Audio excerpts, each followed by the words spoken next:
Yeah, DB. Oh, just cleaning out the deadwood. Okay. Look, Mr. Cannell, I just can't afford to be without work right now, not even for a day. I've got a mother and 2 kid sisters. More good luck telegrams.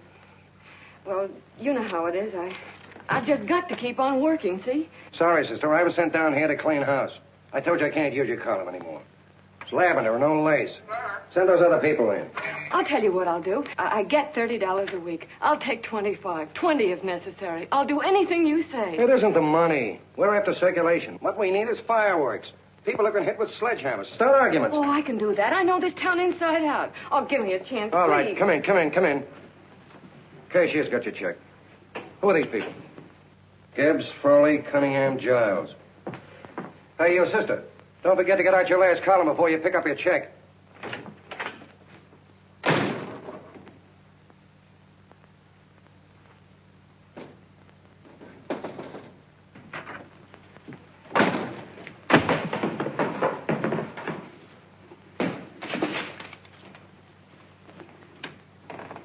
You're a couple of sticks shy in your column, man. Big rich slob like D.B. Norton buys a paper and 40 heads are chopped off. Did you get it, too? Yeah. You too? Oh, Joe. Oh, I'm sorry, darling. Why don't we tear the building down? Before you do, Ann, perhaps you'd better finish this column. Yeah, lavender and old lace. Wait, Joe. Wait. Wants fireworks, huh? Okay.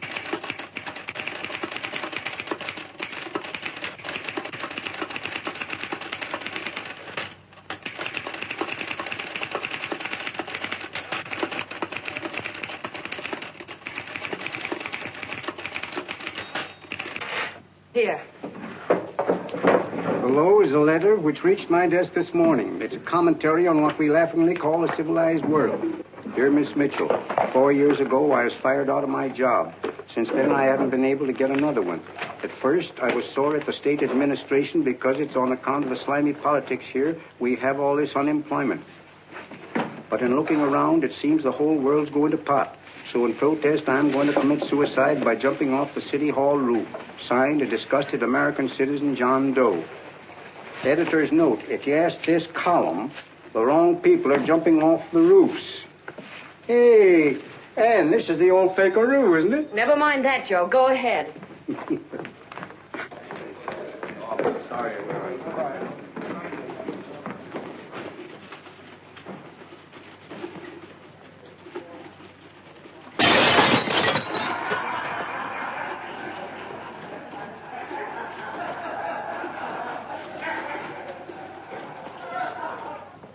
And it's because of the slimy politics that we have all this unemployment here.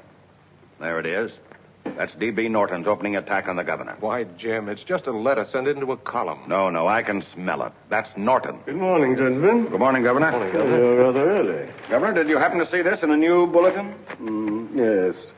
I had it served with my breakfast this morning. Jim thinks it's D.B. Norton at work. Of course it is. Oh, come, Jim. That little item, D.B. Norton does things in a much bigger way. This is his opening attack on you, Governor. Take my word for it.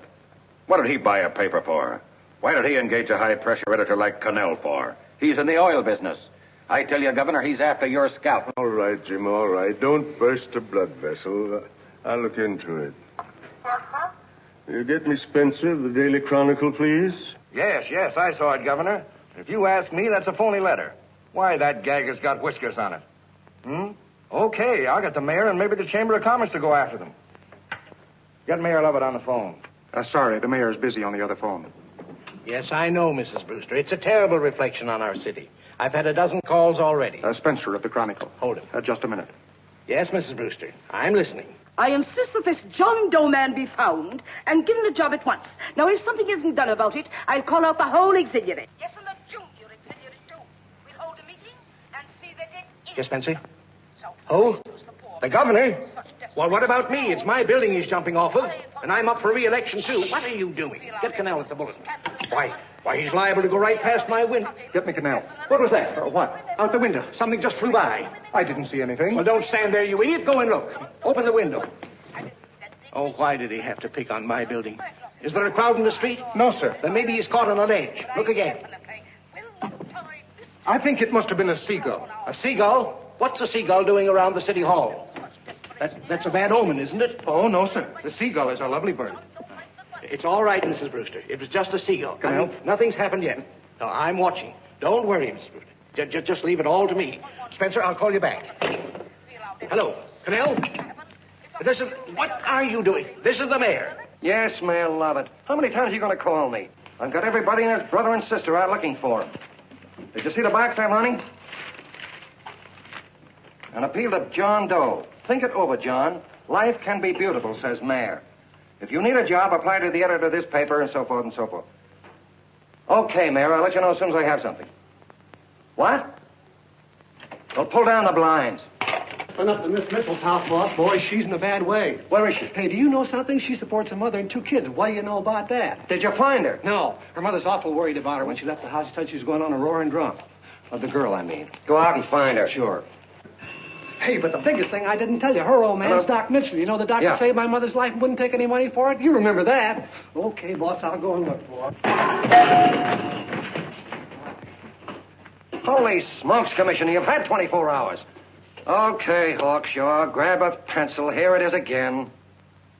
About 5'5", brown eyes, light chestnut hair, and as fine a pair of legs as ever walked into this office. Did you want to see me? No. I've had the whole Army and Navy out searching for you because that's a game we play here every day. I remember distinctly being fired. That's right. But you have a piece of property that still belongs to this newspaper, and I'd like to have it. What's that? The letter. What letter? The letter from John Doe. Oh, The whole town's in an uproar. We've got to find him, and the letter's the only clue. there is no letter. We'll get a handwriting expert to... What? There is no letter. Say that again. There's no letter. I made it up. You made it up. Mm-hmm. You said you wanted fireworks.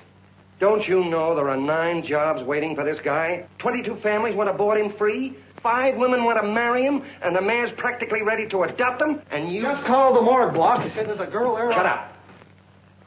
Ann, say, why didn't you... Beatty. Only one thing to do, Hank. Drop the whole business quickly. How? Run a story. Say John Doe was in here and is sorry he wrote the letter and... That's right. You've got it, sure. He came in here, and I made him change his mind. Bulletin editor saves John Doe's life. Why, it's perfect. I'll have Ned write it up. Oh, Ned, I got a story I want you to... Wait a minute. Listen, you great, big, wonderful genius of a newspaper man. You came down here to shoot some life into this dying paper, didn't you? Well, the whole town's curious about John Doe, and boom, just like that, you're going to bury him. There's enough circulation in that man to start a shortage in the ink market. In what man? John Doe. What John Doe? John Doe, the one I made up. Look, genius. Now, look. Suppose there was a John Doe and he walked into this office. What would you do? Find him a job and forget about the whole business, I suppose, huh? Not me. I'd make a deal with him. A deal? Sure, when you get hold of a stunt that sells papers, you don't drop it like a hot potato. Well, this is good for at least a couple of months. You know what I'd do? Between now and, let's say, Christmas when he's going to jump, I'd run a daily on. Starting with his boyhood, his schooling, his first job. A wide-eyed youngster facing a chaotic world. The problem of the average man, of all the John Does in the world. Now, then comes the drama. He meets discouragement. He finds the world his feet of clay. His ideals crumble. So what does he do? He decides to commit suicide and protest against the state of civilization. He thinks of the river, but no. No, he has a better idea. The city hall. Why? Because he wants to attract attention. He wants to get a few things off his chest, and that's the only way he can get himself heard. So? So he writes me a letter, and I dig him up. He pours out his soul to me. And from now on, we quote, I protest by John Doe. He protests against all the evils in the world. The greed, the lust, the hate, the fear. All of man's inhumanity to man. Arguments will start. Should he commit suicide or should he not? People will write in pleading with him. But no, sir. John Doe will remain adamant. On Christmas Eve, hot or cold, he goes. See? Very pretty. Very pretty indeed, Miss Mitchell. But would you mind telling me who goes on Christmas Eve? John Doe. What John Doe? The one we hire for the job, you lunkhead. Wait a minute. Let me get this through this lame brain of mine. Are you suggesting we go out and hire someone to say he's going to commit suicide on Christmas Eve? Is that it? Well, you're catching on. Who, for instance? Anybody. Beanie'll do. Why, sure. Who, me? Jump off a... Oh, no, any time at Christmas. I'm superstitious.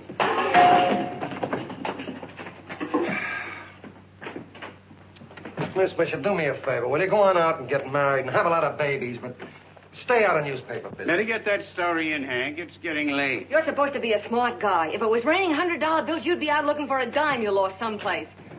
Holy smokes, wasting my time listening to this mad woman. Look, Chief, look at the Chronicle. It's running on John Doe. They say it's a fake. Why, they're no good. The John Doe story, amateur journalism. It's probably phony. It's a wonder anyone is taking it serious. What do you think of those guys? That's fine. That's fine. Now fall right into their laps. Go ahead. Say John Doe walked in and called the whole thing off. You know what that's going to sound like on top of this. That's all, Ned. Thank you. All right. Amateur journalism, huh? Why, that bunch of sophomores, I can teach them more about... Hey, boss, get a load of this. What? Look.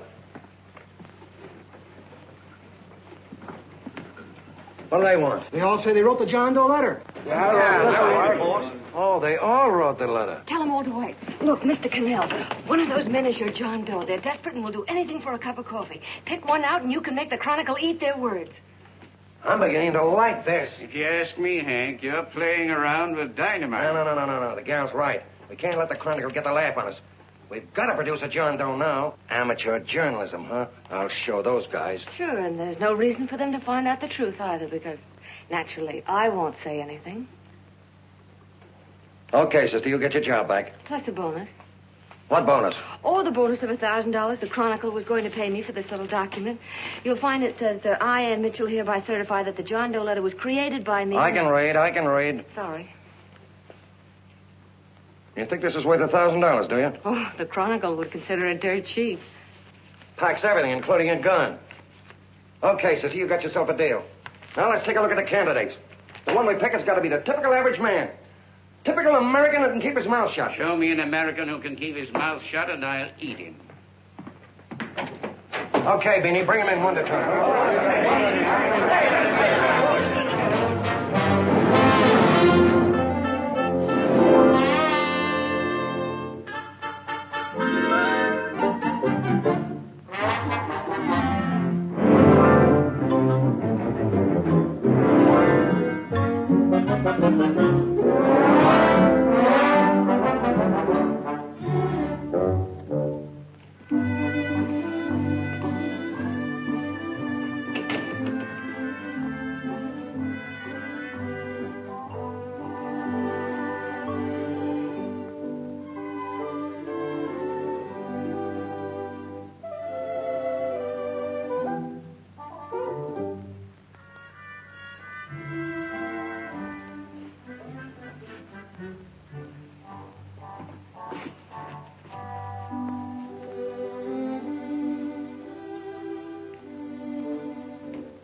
Did you write that letter to Miss Mitchell?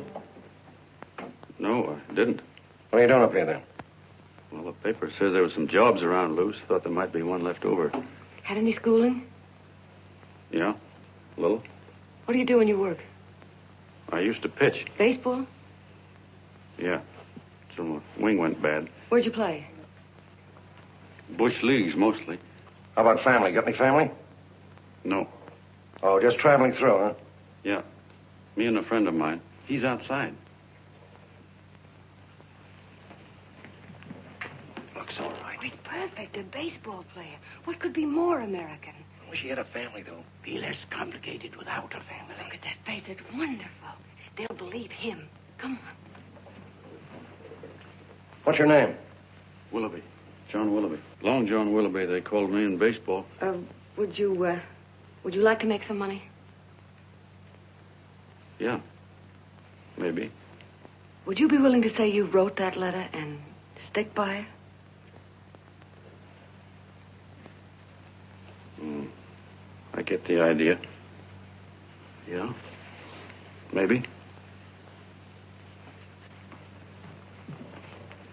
That's our man. He's made to order. I don't know. He don't seem like the kind of a guy that'd fall in line. When you're desperate for money, you do a lot of things, Mr. Cannell. He's our man, I tell you. He's fainted. Get the water quickly. Hurry up, Pop. Oh. Right here, sit down. You all right? Yeah, I'm all right. How many is that, 6?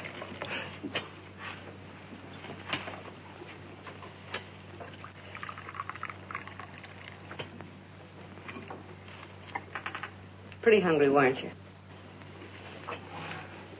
this John Doe business is batty, if you ask me. Well, nobody asked you. Trying to improve the world by jumping off buildings. You couldn't improve the world if the buildings jumped on you. Don't mind the colonel. He hates people. He likes you well enough to stick around. Well, that's because we both play doohickeys. I met him in a boxcar a couple of years ago. I was fooling around with my harmonica, and he comes over and joins in. I haven't been able to shake him since.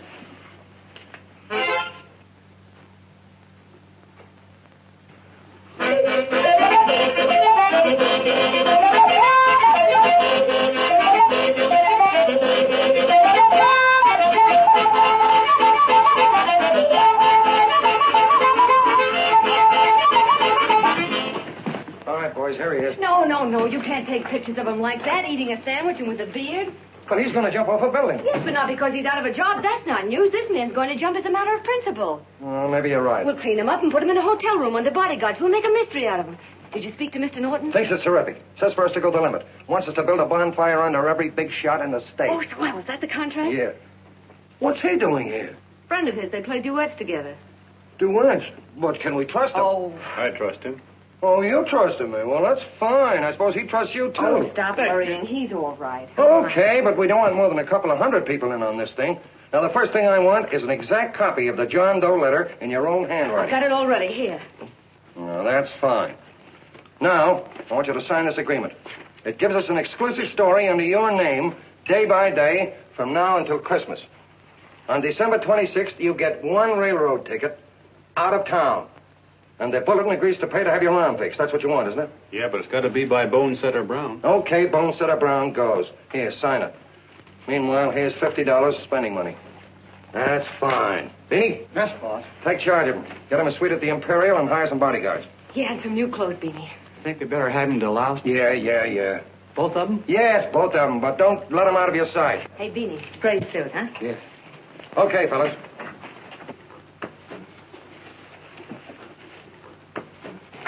Take it easy, John Doe.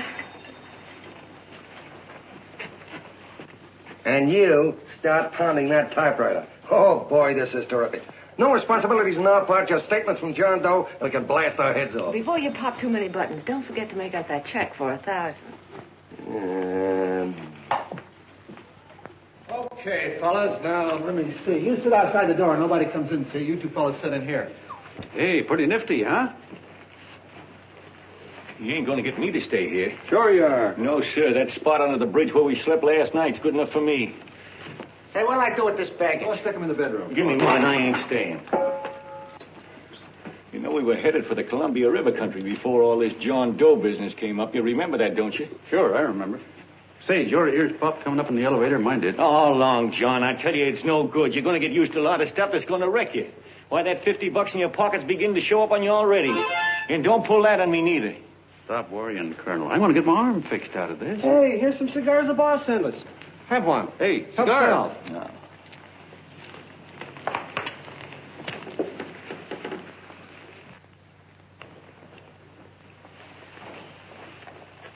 Say, I'll bet you even the major leaguers don't rate an outfit like this. Here, make yourself comfortable. Paper? I don't read no papers, and I don't listen to radios either. I know the world's been shaped by a drunken barber, and I don't have to read it. I've seen guys like you go under before. Guys that never had a worry. Then they got a hold of some dough and went goofy. The first thing that happens to a guy... Hey, did you get a load of the bedroom? No. The first thing that happens to a guy like that, he starts wanting to go into restaurants and sit down at a table and eat salads and cupcakes and tea. Boy, what that kind of food does to your system.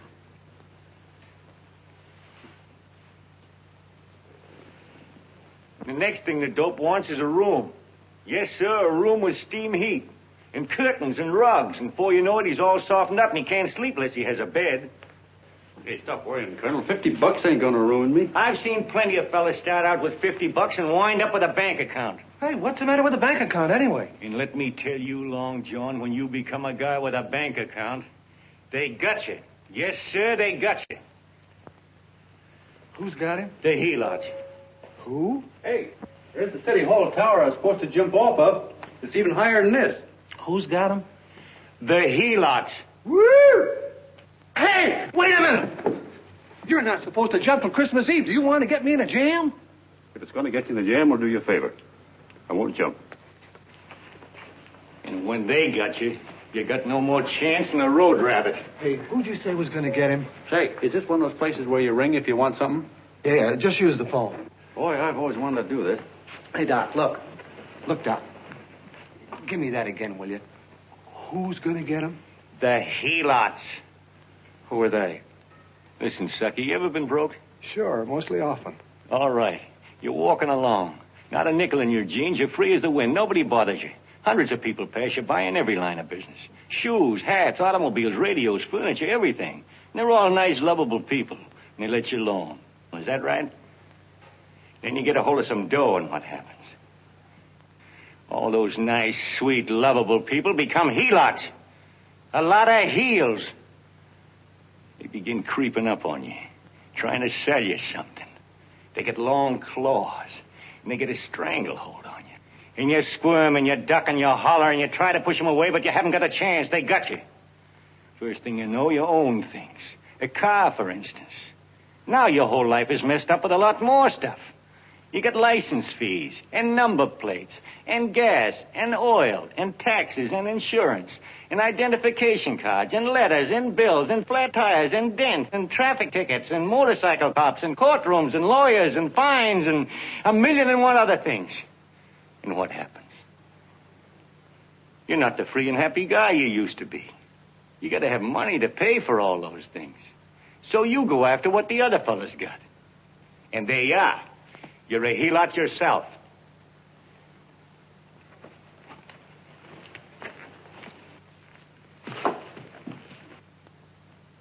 You win, Colonel. Here, take the 50.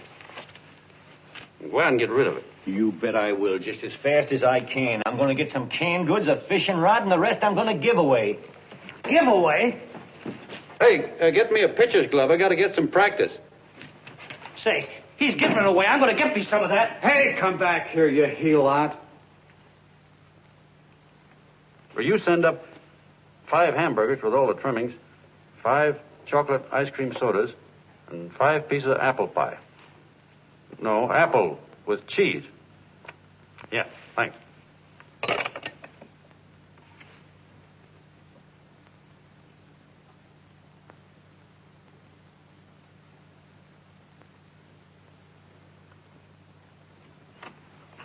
Hello there. Well, well. If it isn't the man about town. All set, Miss Anne. Oh, yes. Let's go. Let's see, we want some action in these pictures. Action? That's good. No. This man's going to jump off a roof. Oh. Here, wait a minute. Let me comb your hair. Sit down. Yeah, that's better.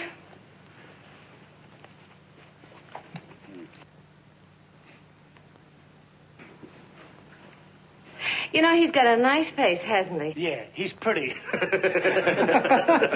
Here, sit down, quiet egghead. All right, now a serious expression. Can't. I'm feeling too good. Oh, come on now. This is serious. You're a man disgusted with all of civilization. With all of it? Yes, you're sore at the world. Come on now. Oh, crabby guy, huh? Yeah. No.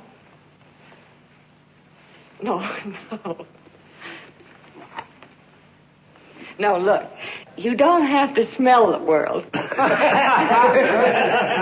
all those guys in the picture... Never mind those guys. All right, stand up. Now, let's see what you look like when you protest. Against what? Against anything. Just protest. You got me. Oh, look, I'm the umpire, and you just cut the heart of the plate with your fast one, and I called it a ball. What would you do? Oh, you did, huh? Yeah. Why can't you call him right, you boneheaded... Grab it, Eddie, grab it!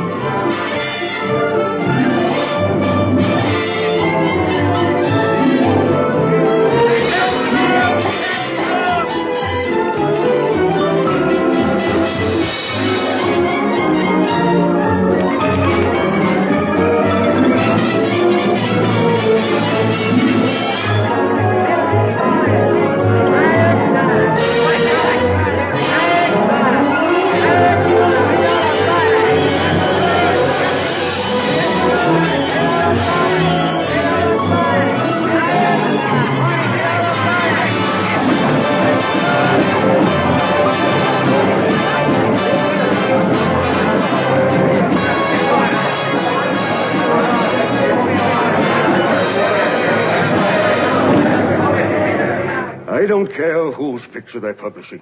I still say that this John Doe person is a myth, and you can quote me on that.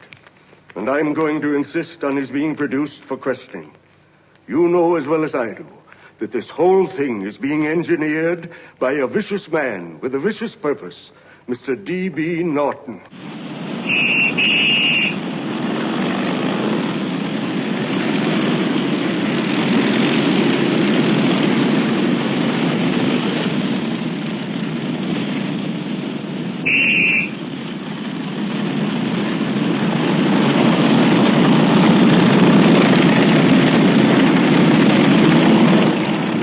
And Miss Mitchell are at the house, sir. Oh, they are? All right. Come on. Personally, I think it's just plain stupidity to drop it. Now, you should see his fan mail. Thousands. Why, it's going over like a house afire. What are you afraid of, Canelo? It's doubled our circulation. Yeah, but it's got everybody sore. Ads are being pulled. The governor's starting a libel suit. What's more, they all know John Doe's a phony, and they insist on seeing Well, what about it? Let them see him. We'll go on one better. They can also hear him. You own a radio station, Mr. Norton. Why not put him on the air? Watch out for this dame, DB. She'll drive you batty. Oh, Look, we can't let him get to this Bush League pitcher and start pumping him. Good night. Now, tell him what that screwball might do. I walked in yesterday. Here he is, standing on a table with a fishing pole. Fly casting. Take my advice and get him out of town before this thing explodes in our faces. If you do, Mr. Norton, you're just as much of a dumb cluck as he is. Excuse me. No, you got yourself a meal ticket and you hate to Sure, let it's go. a meal ticket for me. I admit it, but it's also a windfall for somebody like Mr. Norton who's trying to crash national politics. That's what you bought the newspaper for, isn't it? You want to reach a lot of people, don't you? Well, put John Doe in the air and you can reach 130 million of them. He can say anything he wants and they'll listen to him. All right, we'll forget the governor and the mayor and all the small fry like that. This can arouse national interest. If he made a hit around here, he can do it every place else in the country. And you'll be pulling the strings, Mr. Norton. Go down to the office and arrange for some radio time. Well, DB, you're not going I to want it fall. as soon as possible. Okay. I just came in to get warm myself. Come on, let's go. Don't you go. I want to talk to you.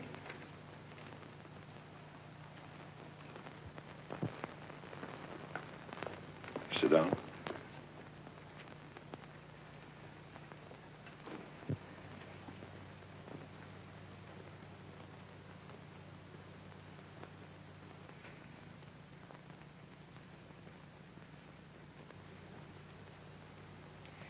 Hey, this John Doe idea was yours, huh? Yes, sir.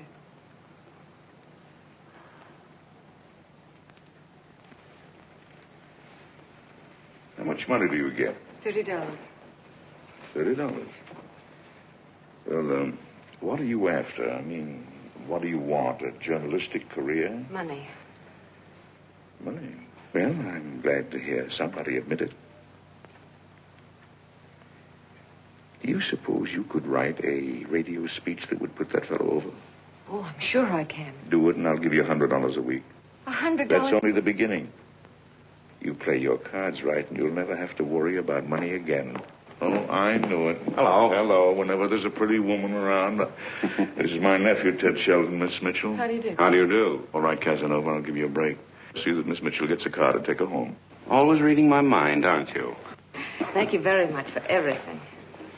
And Miss Mitchell, I think from now on you'd better work directly with me. Yes, sir.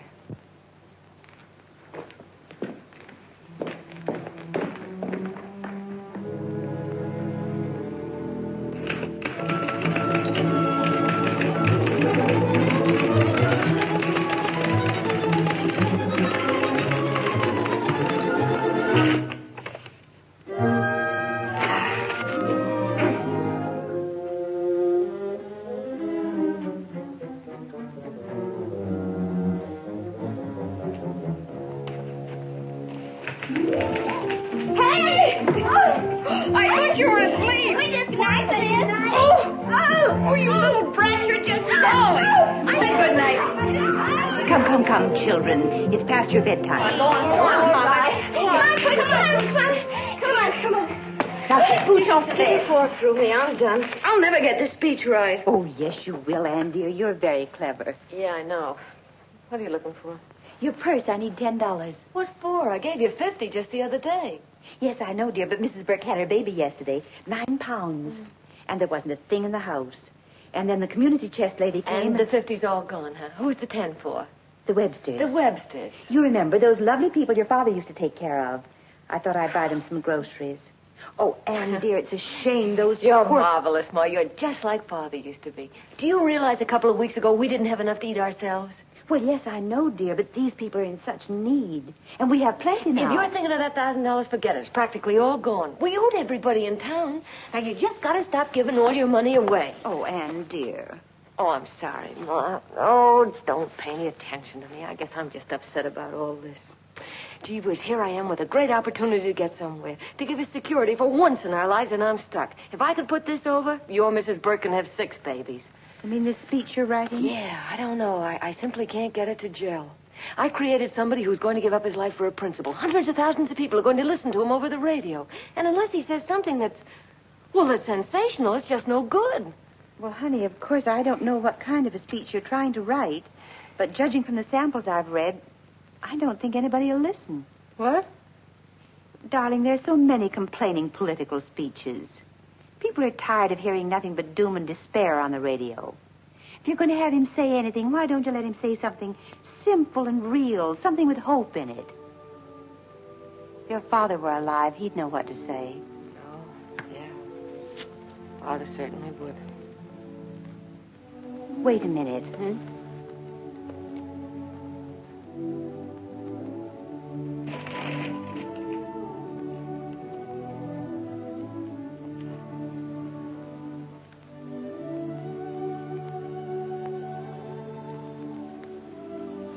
That's your father's diary, Anne. Father's... I never knew he had a diary. There's enough in it for 100 speeches. Things people ought to hear nowadays. You be careful of it, won't you, dear? It's always helped to keep your father alive for me. You bet I will, Ma. Wait a minute. John Doe don't want to sign no autographs. Well, what does he do all day? What does he do all day? He's writing out his memories. Sorry, lady, you can't see Mr. Doe. He wants to be alone. No, he just sits around all day and commutes with himself.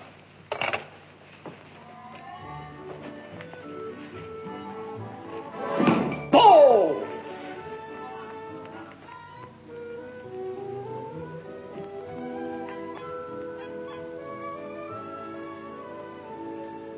I don't know how you're going to stand it around here till after Christmas. I'll bet you ain't heard a train whistle in 2 weeks.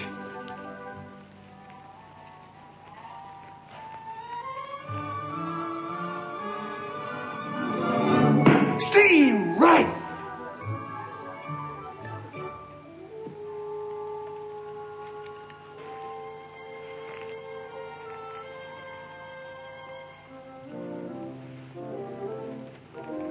I know why you're hanging around.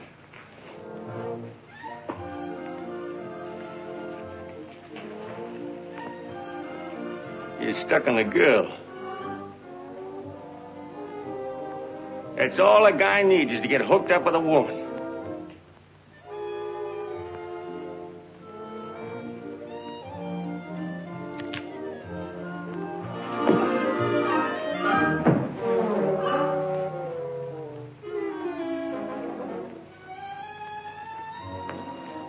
What was that, a single?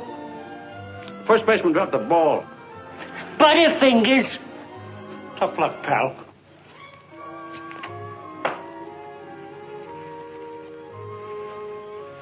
Guy has a woman on his hands. First thing he knows, his life is balled up with a lot more things. Furniture.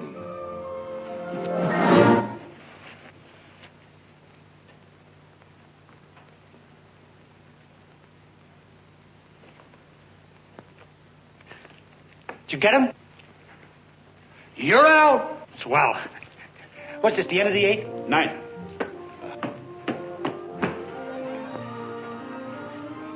Hey, Beanie, there's a couple of mugs in the Chronicle snooping around out here. Huh. Come on, Angel Face. Gangway.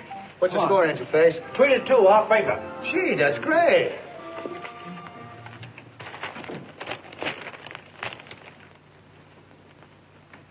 Hey, you got swell form there. Must have been a pretty good pitcher. Pretty good. Say, I was just about ready for the major leagues when I chipped a bone in my elbow. I got it pitching a 19-inning game. 19? Yeah. There was a major league scout there watching me, too. And he came down after a game of the contract. You know what?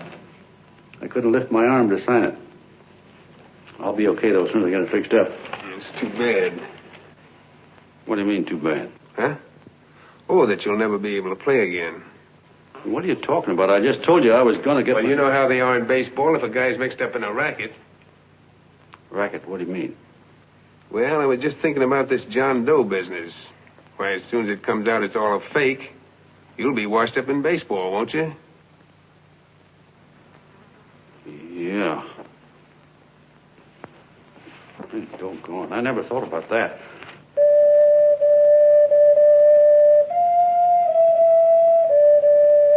Gosh. And another thing, what about all the kids in the country? The kids that idolize ball players. What are they going to think about you? Yeah. Hey, Colonel. Did you hear that? I gotta figure some way out of this thing. The elevators are still running. I know one way you can do it. How? Well, when you get up there on the radio, all you have to do is to say the whole thing's a frame-up. Make you a hero sure as you're born. Yeah, but how am I going to get my arm fixed? Well, that's a cinch. I know somebody that'll give you $5,000 just to get up on the radio and tell the truth. $5,000? Yeah, $5,000, and he gets it right away. You don't have to wait till Christmas. Look out, Long John. They're closing in on you. Say, who's putting up this dough? Fellow runs the Chronicle.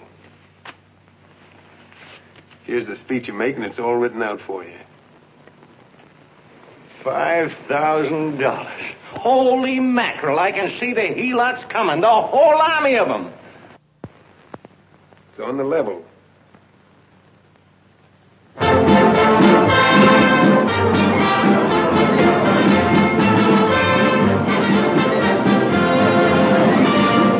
No, I'm sorry. Tickets for the broadcast are all gone. Phone the bulletin. Sorry, no more tickets left.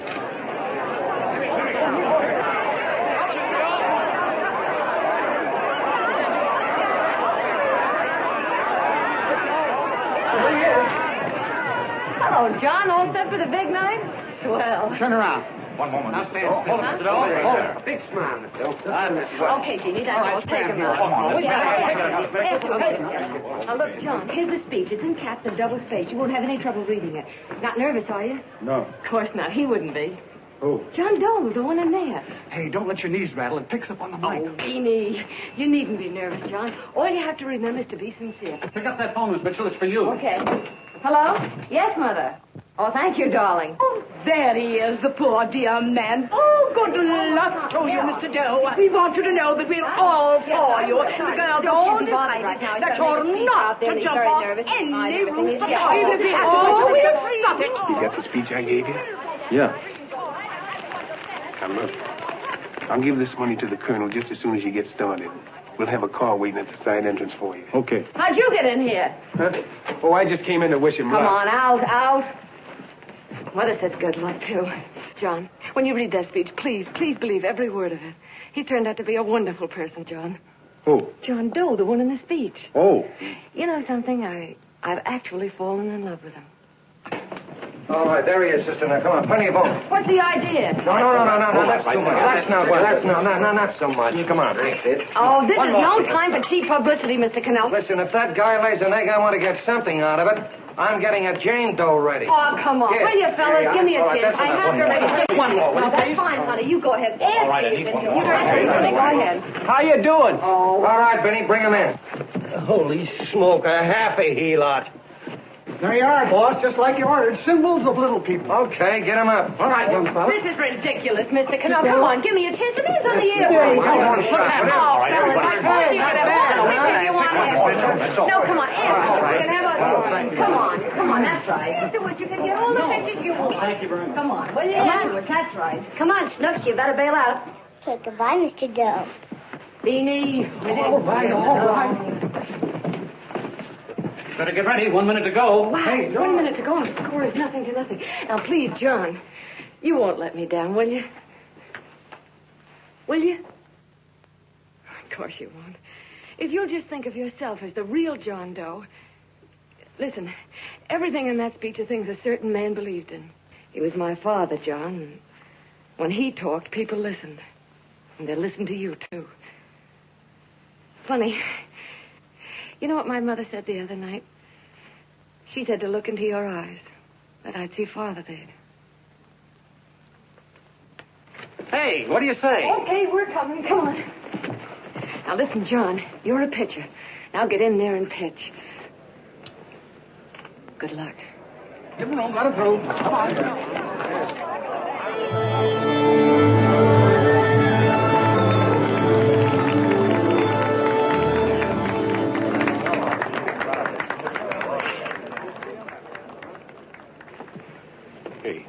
Let's get out of here. There's the door right there. Hey, what are you doing here? That's what I'd like to know. Come on, out. Hey, he's a friend of mine. Never mind, let him alone. He's all right.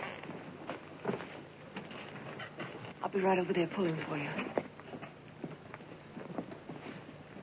No, John, over here.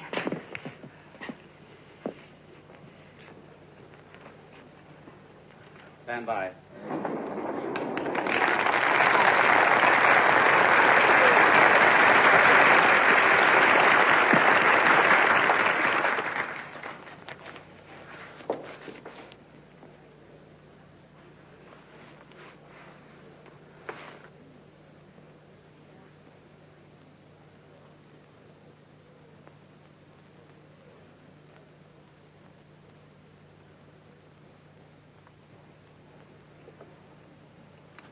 Phone the Chronicle. Tell them to start getting those extras out.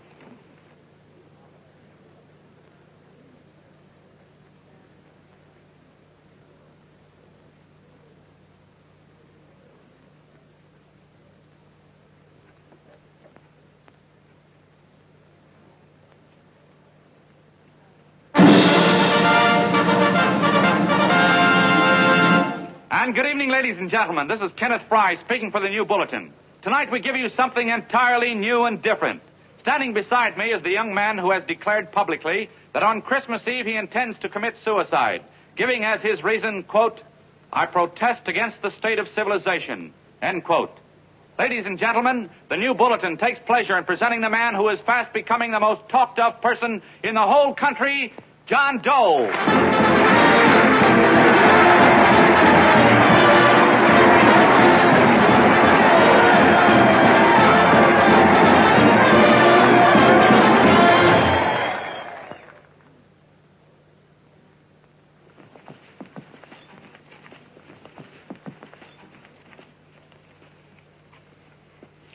Ladies and gentlemen, I am the man you all know as John Doe. I took that name because it seems to describe the average man. And that's me. And that's me. Well, it was me before I said I was going to jump off the city hall roof at midnight on Christmas Eve. Now I guess I'm not average anymore. Now I'm getting all sorts of attention. From big shots, too. We've been double-crossed. The mayor and the governor, for instance. They don't like those articles I've been writing. You're an imposter, young fella. That's a pack of lies you're telling. Who wrote that speech for you? Benny, come on. Hey, Ken.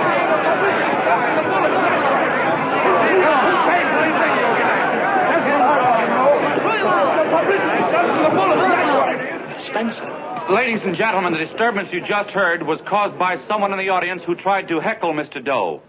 The speech will continue.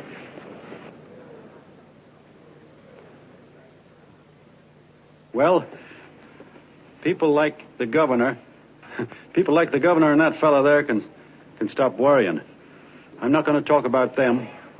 I'm going to talk about us, the average guys, the John Does. If anybody should ask you what the average John Doe is like, you couldn't tell him because he's 1,000,001 things. He's Mr. Big and Mr. Small. He's simple and he's wise. He's inherently honest, but he's got a streak of larceny in his heart. He seldom walks up to a public telephone without shoving his finger into the slot to see if somebody left a nickel there.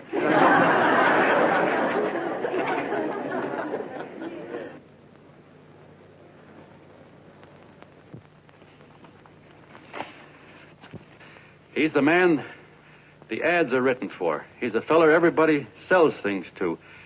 He's Joe Dokes, the world's greatest stooge and the world's greatest strength.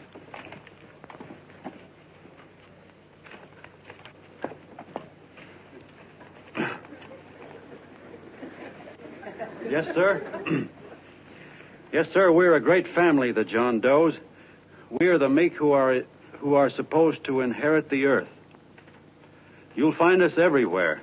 We raise the crops, we dig the mines, work the factories, keep the books, fly the planes, and drive the buses. And when a cop yells, "Stand back there, you," he means us, the John Does. What kind of a speech is that? Didn't you read it? We've existed since time began. We built the pyramids.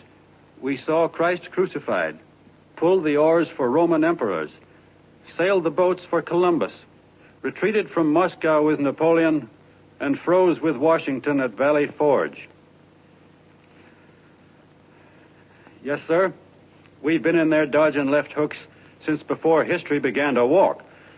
In our struggle for freedom, we've hit the canvas many a time, but we always bounce back because we're the people, and we're tough.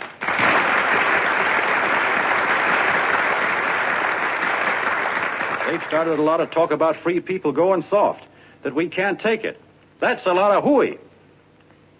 A free people can beat the world at anything, from war to tiddlywinks, if we all pull in the same direction.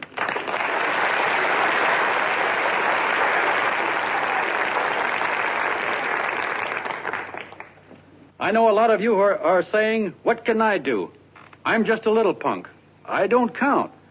Well, you're dead wrong. The little punks have always counted, because in the long run, the character of a country is the sum total of the character of its little punks.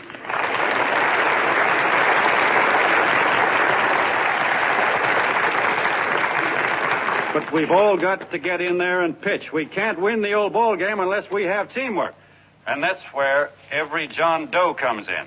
It's up to him to get together with his teammate. And your teammate, my friends, is the guy next door to you.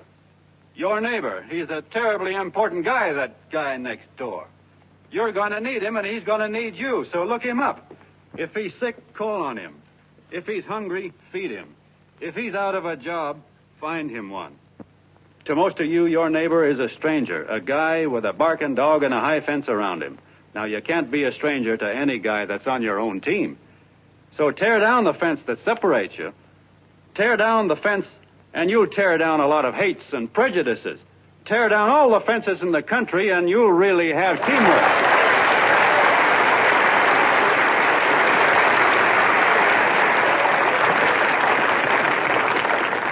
I know a lot of you are saying to yourselves, "He's asking for a miracle to happen. He's expecting people to change all of a sudden." Well, you're wrong. It's no miracle. It's no miracle because I see it happen once every year, and so do you. At Christmas time.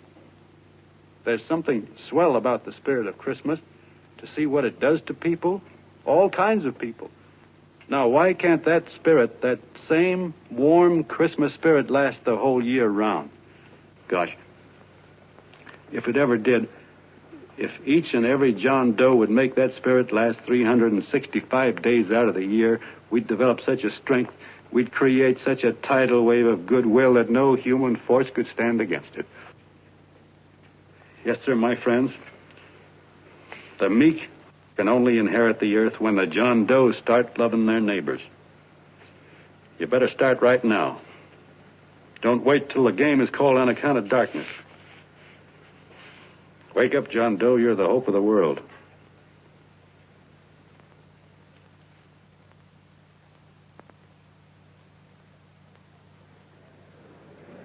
John, you're wonderful.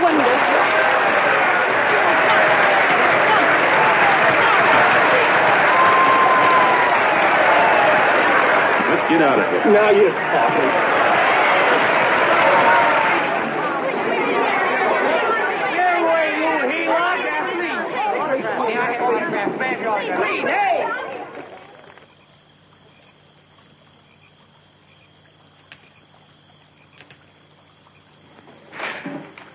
I knew you'd wake up sooner or later. Boy, am I glad we got out of that mess. I had the $5,000 sewed up. Could have been on my way to old Doc Brown. You're a pitcher, John, she says. Now, go in there and pitch. What a sucker. Yeah, she's a heel-lot just like the rest of us. Lucky you got away from her.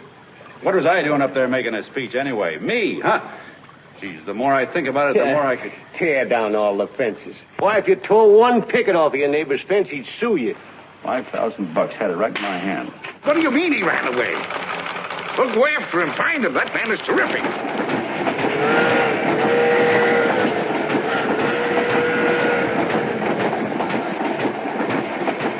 Columbia River, here we come.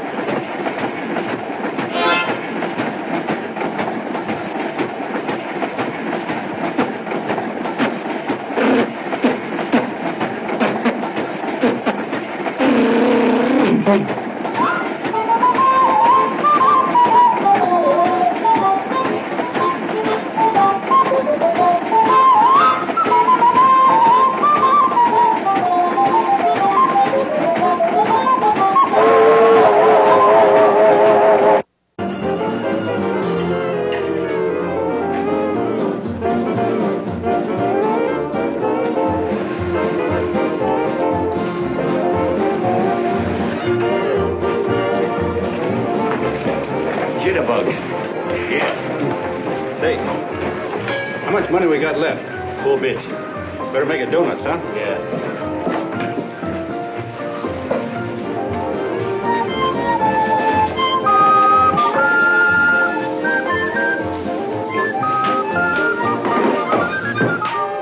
Willoughby, gents.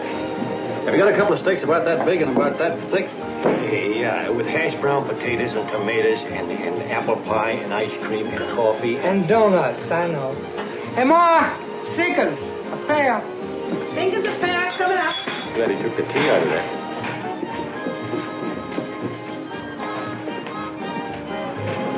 Hey, look. Join the John Doe Club. John Doe Club?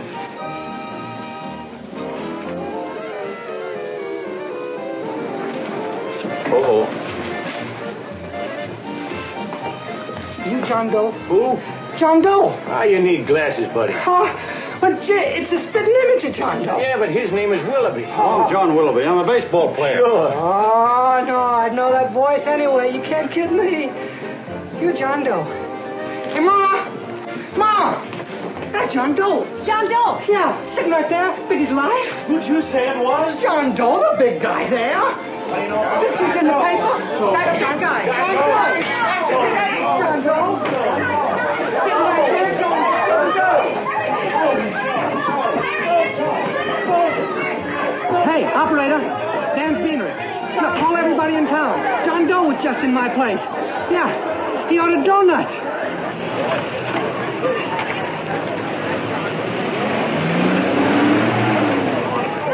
John Doe. Let's see John Doe. Come on. John Doe. We're all neighbors. And my office is packed like a sardine box. What does John Doe look like, Mr. Mayor? Oh, he's one of those great big outdoor type men. No, you can't see him. You didn't vote for me the last time. Shame on you. What are you doing here? Get off my front porch anyhow. Mr. Norton come yet? Oh, well, I wonder where he's at. What's keeping him? He should have been here 15 minutes ago. Oh, there he comes now. Now, everybody on your dignity. Don't do anything to disgrace us. A little town, but we got to show off. Better let me talk to him. All right, but present it to him as a great cause for the common man. Ah, here he comes. Now, give him room down there. Give him room, folks. Come on now. Okay, come on. Here it comes. Here it comes. Here's Miss Martin. How do you do, Mr. Martin? I'm Mayor Hawkins. Here's Mr. Martin. Let me go, you darn fool. I'm the mayor. Mr. Martin. Mr. Martin. Mr. Martin. I'm Mayor Hawkins. Your office telephoned me to hold him. Well, that's fine. How is he? Oh, he's fine. He's right in my office there. You know, it's a great honor having John Doe here, and you too. Haven't had so much excitement since the old city hall burned down. People are so excited and they'll let George clothes off. Oh, Matilda Don, phone the newspapers, tell them Mr. Norton's here. Step right inside, Mr. Norton. My office. Very comfortable here, Mr. Norton. Just had it air conditioned. Gangway, please. Make room for Mr. Norton. Gangway. Gangway. Here he is, Mr. Norton. Well taken care of. The neighbors are serving him a light lunch. Hello, John. Well, Mr. Mayor, if you don't mind, we'd like to talk to him alone. Why, certainly, certainly. All right, everybody. Clear out. Everybody, quickly now. Come on. Come on. Come on. That's it. Oh, that's it. Don't argue with me here. Wait till we get home. Don't you push me around like that. Even though I'm your wife, you can't push me around. Look, Mr. Norton, I think you got a lot of nerve having those people hold us here. There's nobody holding you here, Mr. Doe. It's only natural There's that nobody holding us here. Let's get going. Incidentally, my name isn't Doe. It's Willoughby. Look, John, something terribly important's happened. They're forming John Doe clubs. We know of 8 already, and they say that there's John Doe clubs? What for? To carry out the principles you talked about in your radio speech. I don't care what they're forming. I'm on my way, and I don't like the idea of being stopped either. Oh, but you don't know how big this thing is. You should see the thousands of telegrams we've received and what they're saying about you. Look, it started as a circulation stunt, didn't it?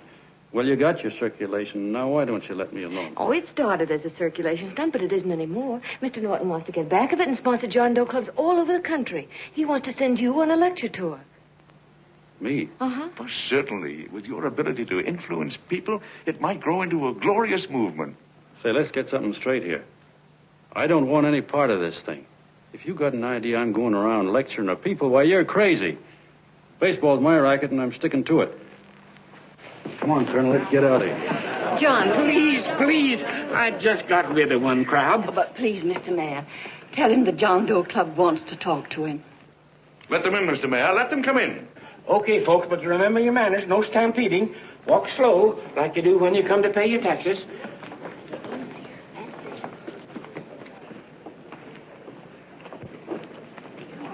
Okay.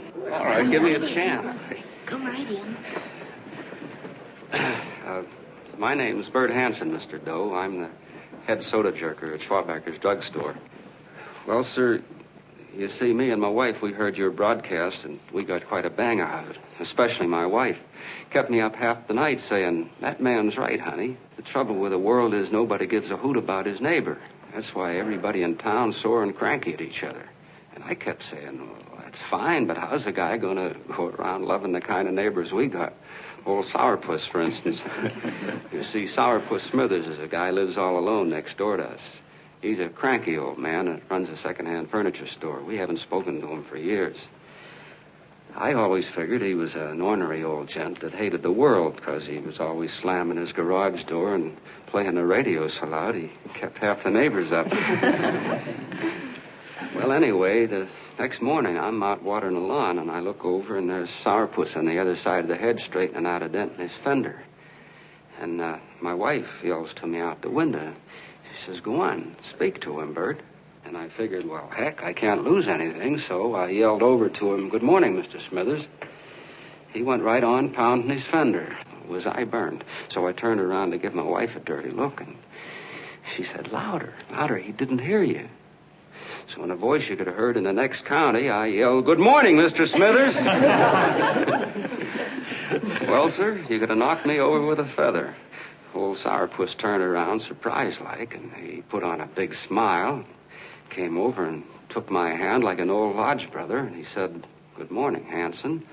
I've been wanting to talk to you for years, only I thought you didn't like me. And then he started chatting away like a happy little kid, and he got so excited his eyes all... Well, Mr. Doe, before we got through, I found out Smithers is a swell egg, only he's pretty deaf, and that accounts for all the noises. And he says it's a shame how little we know about our neighbors. And then he got an idea. And he said, how's about inviting everybody someplace where we can all get together and know each other a little better? Well, I'm feeling so good by this time, I'm ripe for anything. So Smithers goes around the neighborhood inviting everybody to a meeting at the schoolhouse. And I tell everybody that comes in the store, including Mr. Schwabacker, my boss. I'm talking too much. Well, I'll be doggone if for 40 people don't show up. Of course, none of us knew what to do, but we sure got a kick out of seeing how glad everybody was just to say hello to one another. Tell him about making Sourpuss chairman. Oh, yeah. We made Sourpuss chairman and decided to call ourselves the John Doe Club. And say, incidentally, this is my wife. Come here, honey. This is my wife, Mr. Doe. How do you do, Mr. Doe? Sourpuss is here, too. Oh, is he? This is Sourpuss, or excuse me, Mr. Smithers, Mr. Doe. That's all right. If you didn't call me Sourpuss, it wouldn't feel natural. Well, anyway, I guess nearly everybody in the neighborhood came except the Delaney's. The Delaney's live in a big house with an iron fence around it, and they always keep their blinds drawn. And we always figured that he was just an old miser that sat back counting his money, so why bother about inviting him?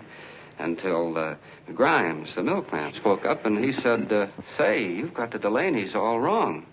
And then he tells us about how they canceled their milk last week.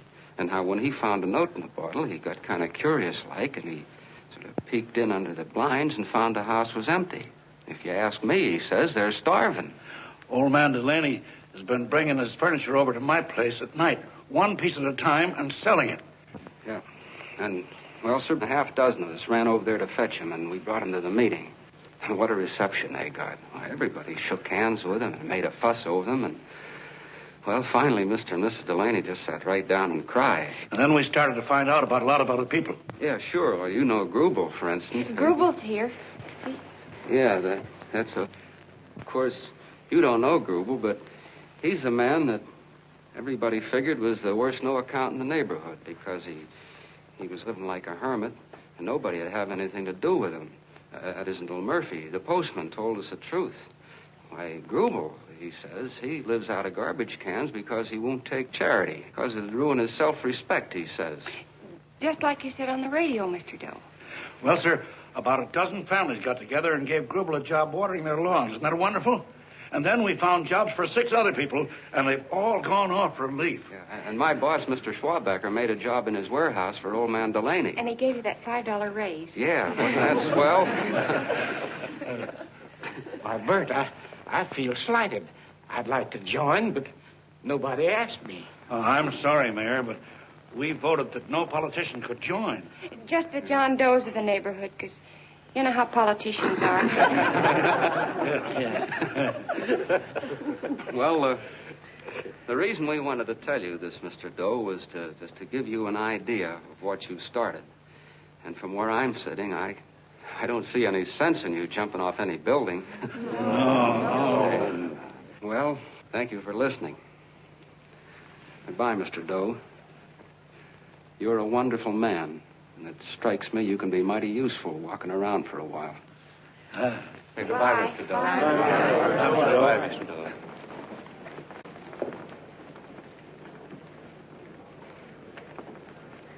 I'm Mrs. Delaney, Mr. Doe.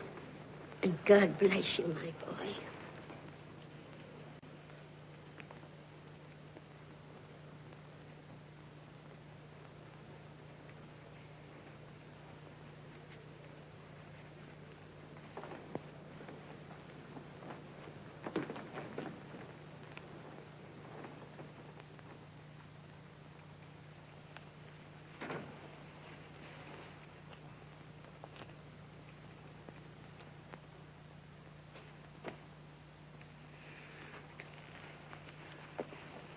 Gee whiz, I'm all mixed up.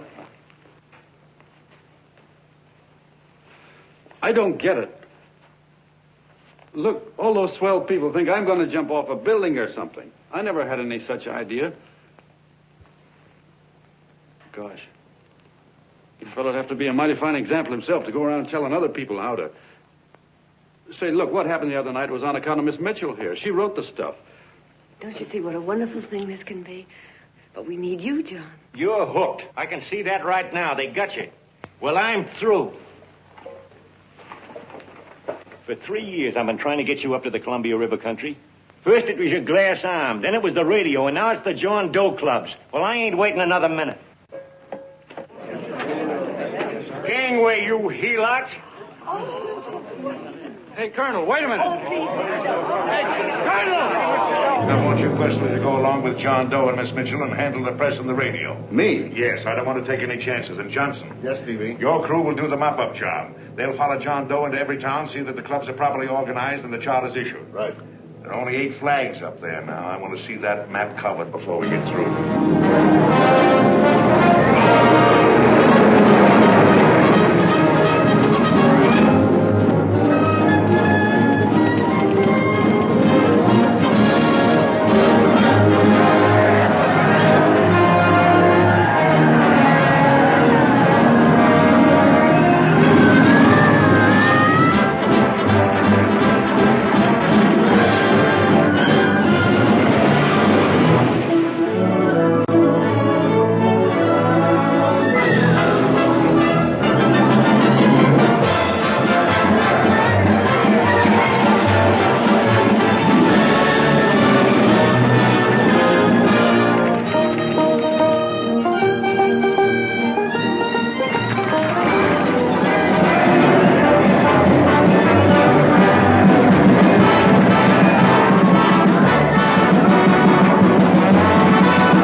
hands, I'd understand it. But the John Does ask for nothing. People are going off relief. If this keeps up, I'll be out of a job. As soon as it gets strong enough, we'll find out what John Doe wants. 30 every Thursday. 60 at 60. Who knows what? I'm sorry, boss. They just won't let anybody talk politics to them. It's crazy. We've got to get to them. They represent millions of voters.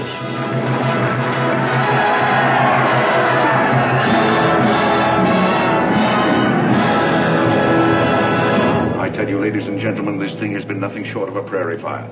We've received so many applications for charters to the John Doe clubs, we haven't been able to take care of them. I'd hate to have that many pins stuck in me. This John Doe convention is a natural. It's going to put our city on the map. Why, over 2,400 John Doe clubs are sending delegates. Can you imagine that? You, Mr. Mayor, will be the official host. You will make the arrangements for decorating the city, parades, and a reception for John Doe when he gets home.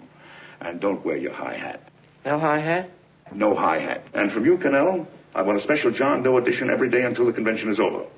And now, if you will, please step into the outer office and look your prettiest because there are photographers there to take pictures of this committee. Don't worry, Libby. Everything will be taken care of. Isn't it all too wonderful? Gather down here in a nice group. I'll get a nice picture of you.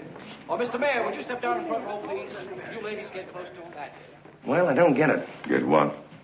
Look, DB, I'm supposed to know my way around. This John Doe movement has cost you a fortune. Now, this convention is going to cost plenty. Well? Well, I'm stuck with 2 and 2, and I'm a sucker if I can make 4 out of it.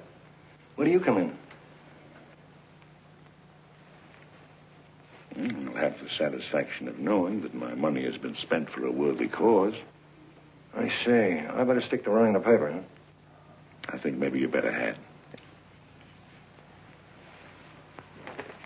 And Cannell, I'd like to have the John Doe contract, all the receipts for the money we advanced him, and the letter Miss Mitchell wrote, for which I gave her $1,000. Yes, sure. Well, we leave for the airport. Half an hour. Is that Johnny boy's room? Better hustle him up. He'll be ready on time. He's packing. Ah, good. Did you see his picture on the cover of Time? Yeah. I gotta give you credit, Annie girl. I've handled a good many big promotions in my time. Everything from a World's Fair to a channel swimmer. But this one has certainly got me spinning. And now a John Doe convention. Wow. Say, if you could only get him to jump off the City Hall roof on Christmas Eve, I'd guarantee you 500,000 people there. Charlie. Huh? What do you make of him? Oh, Johnny boy? Well, I don't know what angle you want, but I'll give it to you quick.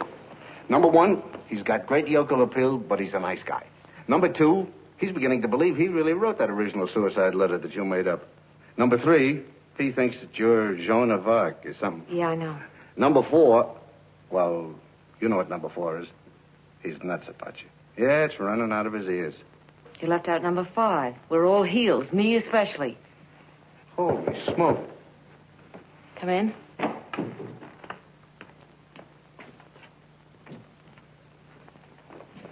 I'm all packed. Good. I'll go and get Beanie Boy. Okay, Charlie boy.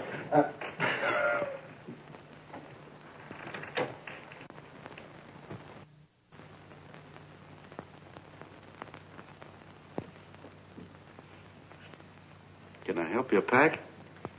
No, thank you.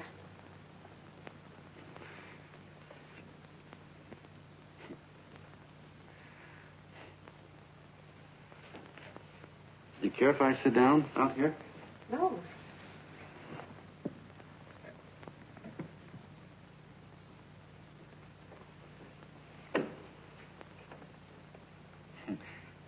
You know, I had a crazy dream last night. It was about you. About me? Yeah, sure was crazy. I dreamt I was your father.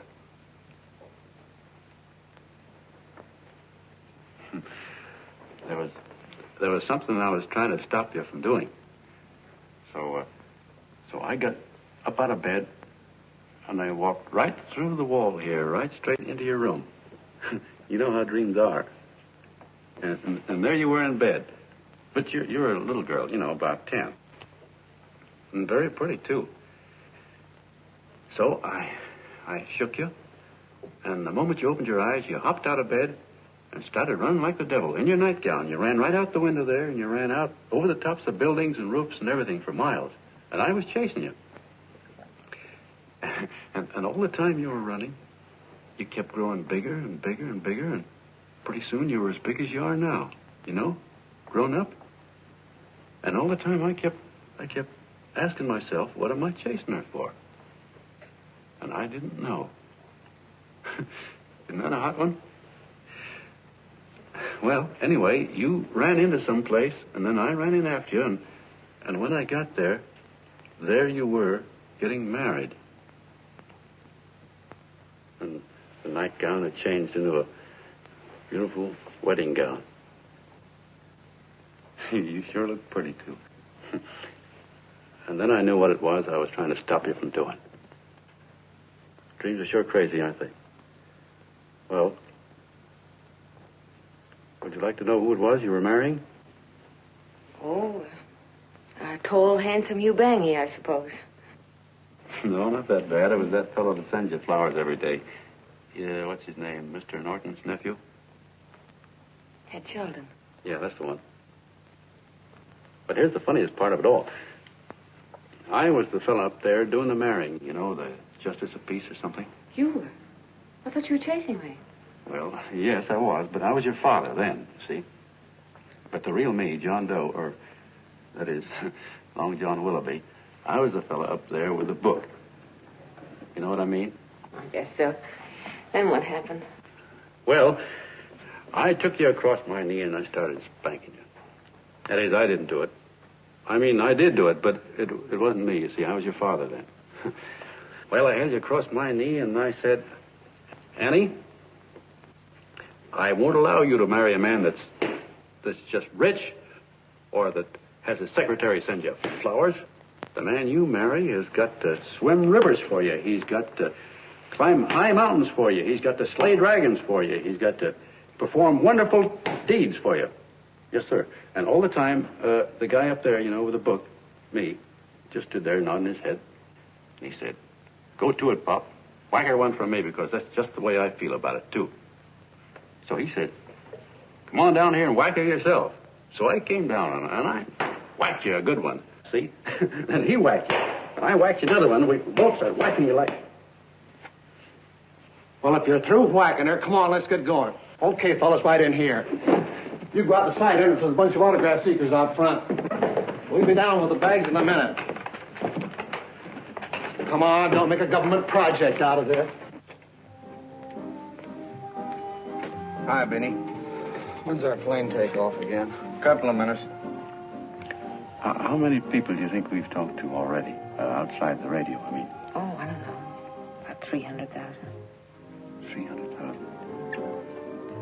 What makes them do it, Ann? What makes them come and listen and get up their John Doe clubs the way they do? I've been trying to figure it out. Look, John, what we're handing them are platitudes. Things they've heard 1,000,000 times. Love thy neighbor, clouds have silver linings, turn the other cheek. It's just a... Yeah, I heard them 1,000,000 times, too, but... there you are. Maybe they're like me, just beginning to get an idea of what those things mean. You know, I never thought much about people before. They were always just somebody to fill up the bleachers. The only time I worried about them is when they didn't come in to see me pitch.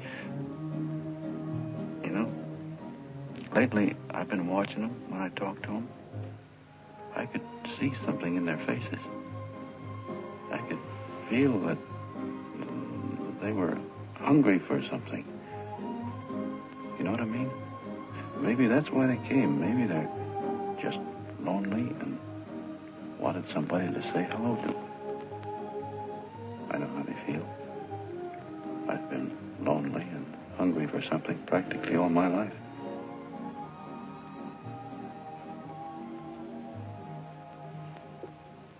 All aboard, folks.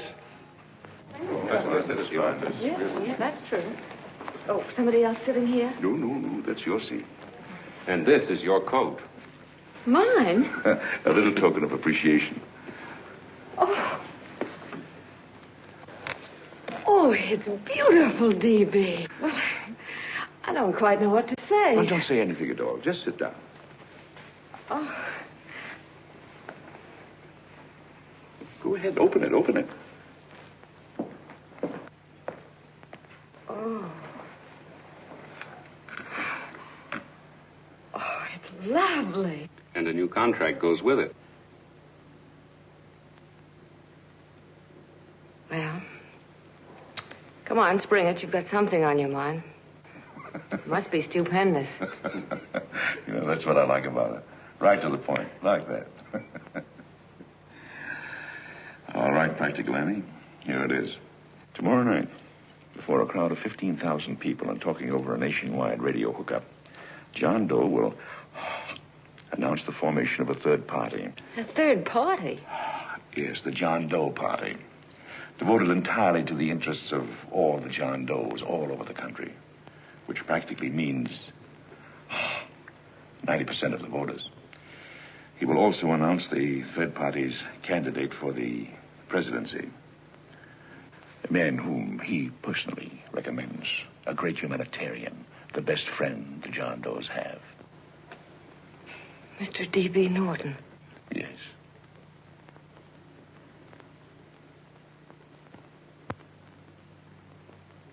Wow.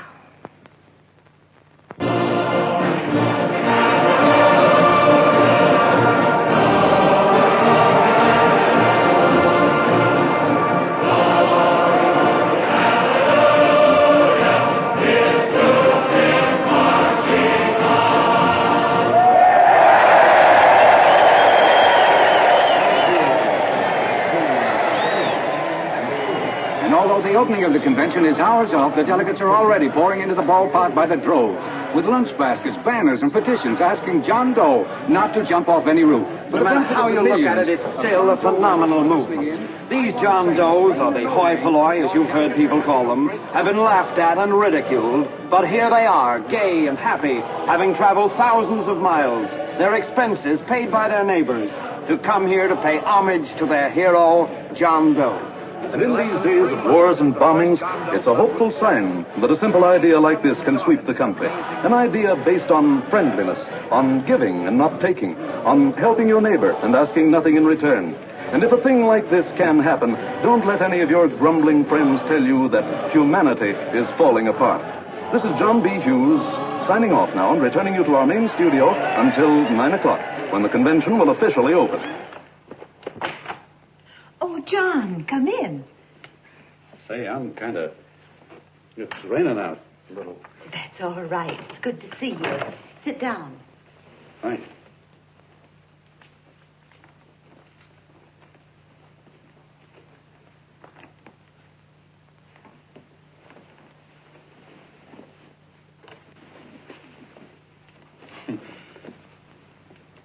It's for Anne.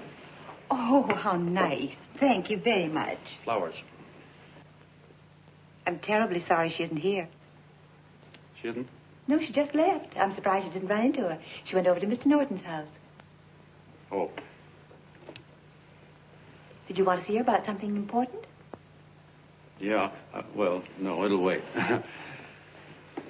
Say, he's a nice man, isn't he? Mr. Norton, I mean. He's done an awful lot for the...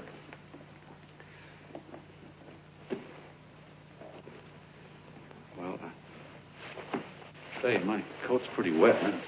I'm afraid I might have wet the couch a little.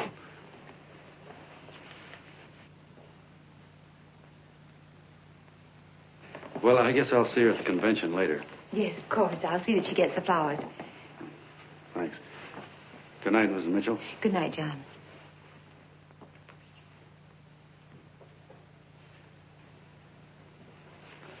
Say, Miss Mitchell, I'm kind of glad Anne isn't here. You see, I came over here hoping to see her alone, and kind of hoping I wouldn't, too, you know what I mean? There was something I wanted to talk to her about. But, well, it'll wait, I guess. Good night. Good night, John. Say, look, Mrs. Mitchell, have you ever been married? I'm sure you have. Gosh, that's pretty silly. Well, I guess you must think I'm kind of batty. Well, I guess I'd better be going at that. John, my husband said, I love you. Will you marry me? You did? What happened? I married him. Yeah, that's what I mean, see? It was easy as all that, huh? Uh-huh. Yeah, but look, Mrs. Mitchell. You know, I love Anne, and it's going to be awfully hard for me to say it. Because, well, you know, she's so wonderful. And, well, the best I ever was a Bush League pitcher. And, you know, I think she's in love with another man. The one she made up. You know, the real John Doe. Well, that's pretty tough competition. I bet you he'd know how to say it all right. With me, I get up to it and around it and in back of it, but I never get right to it. You know what I mean?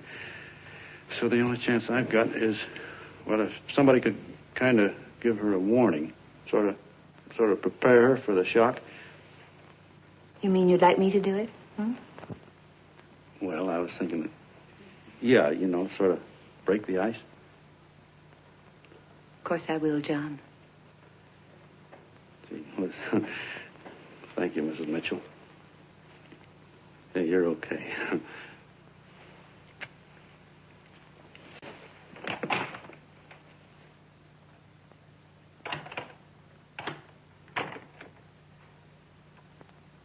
This John Doe meeting is going to be one of the biggest things that ever happened. Why, they're coming from all over. Trains, boxcars, wagons. Look out! Hello, bodyguards. Hey, had your dinner yet? Well, Jeff? Oh, that's all right. Oh, no, go ahead and have your dinner. Wait a minute, John.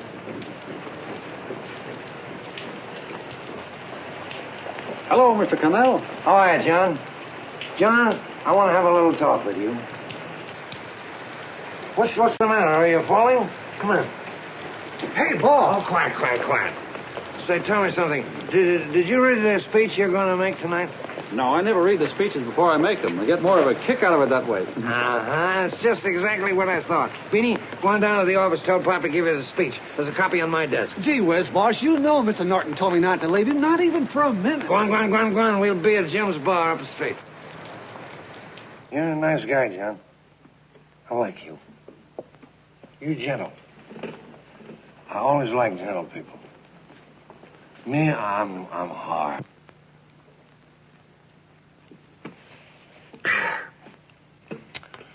Yep, I'm hard.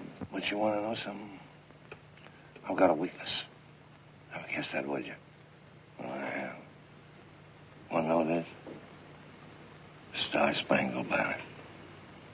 Screw you, huh? Well, maybe it is, but play the Star Spangled Banner. I'm a sucker for it. Always gets me right here. Know what I mean? Yeah, it gets me right back here. Oh, back there, huh? Well, every man to his own taste. You weren't old enough.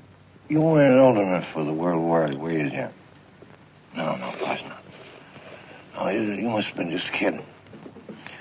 I was just ripe and raring to go. You know what my old man did when I joined up? He joined up, too. Got to be a sergeant. And here's a kick for you. We were in the same outfit. Funny, huh?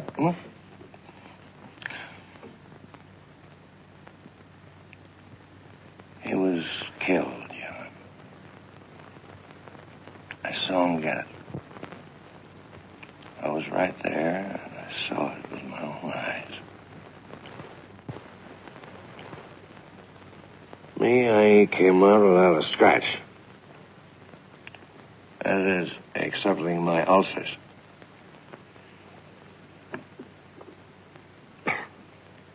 I should be drinking milk, you know. This stuff is poison.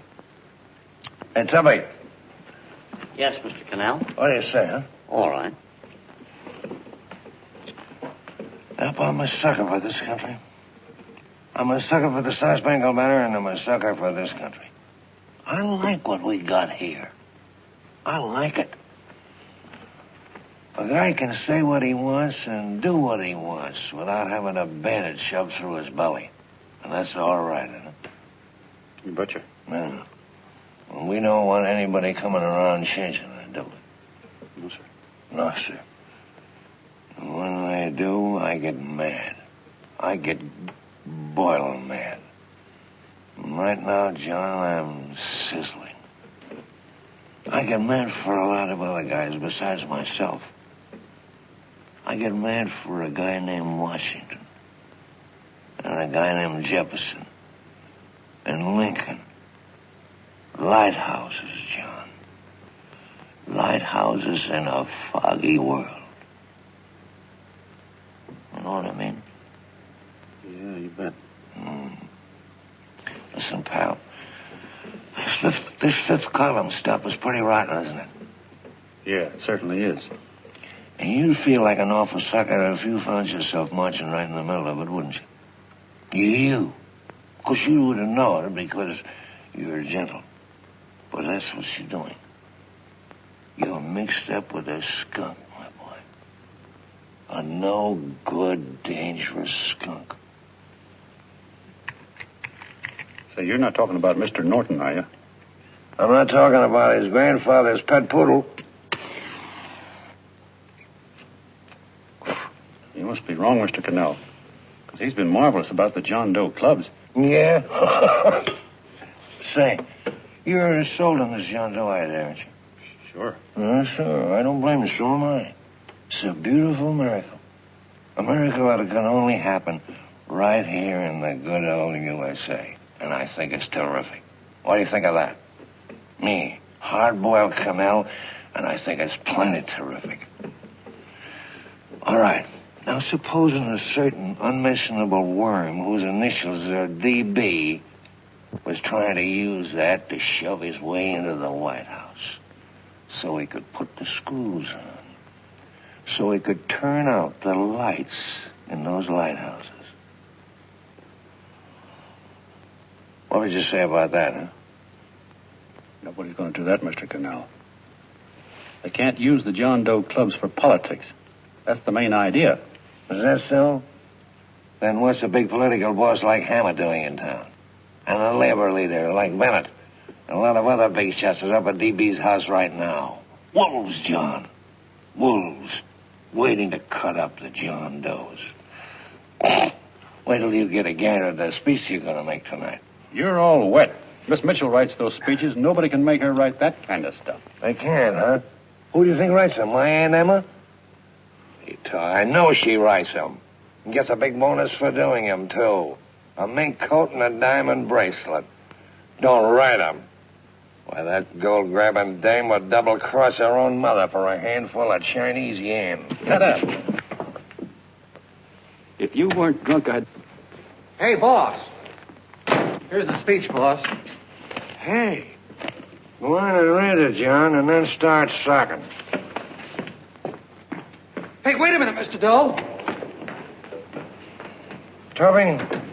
Yes, sir. Better bring me a glass of milk. I'm smoking too much. Yes, Charlie? Got everything all set? Fine. John Doe been taken care of? Good. How many people do you think will be there? 15,000. Oh, my, that's fine. Now, listen, Charlie. As soon as John Doe stops talking about me, I want you to start that demonstration. And make it a big one, you understand? Don't worry about that, DB. My boys are there. They'll take care of it. What? Yes, I'll be there 15 minutes after I get your call. Why, Mr. Doe. Where are they? In the dining room, sir.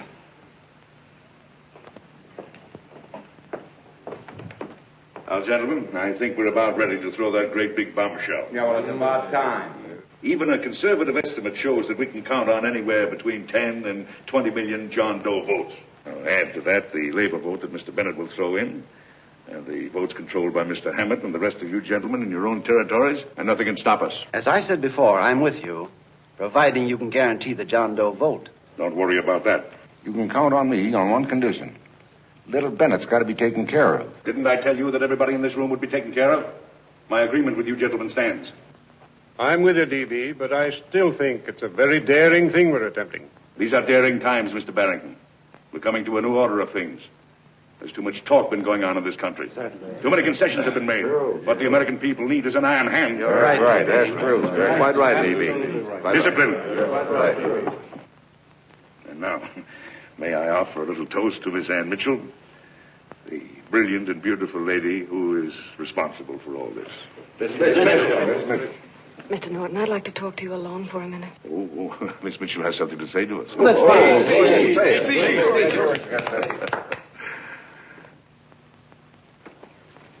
Hello.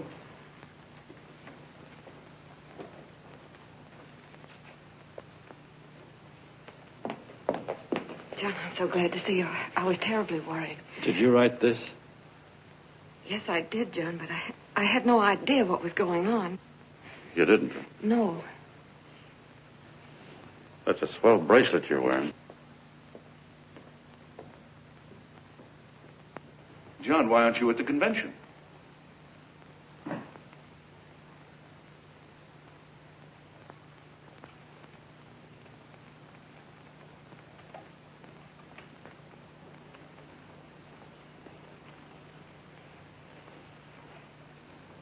Is there anything wrong?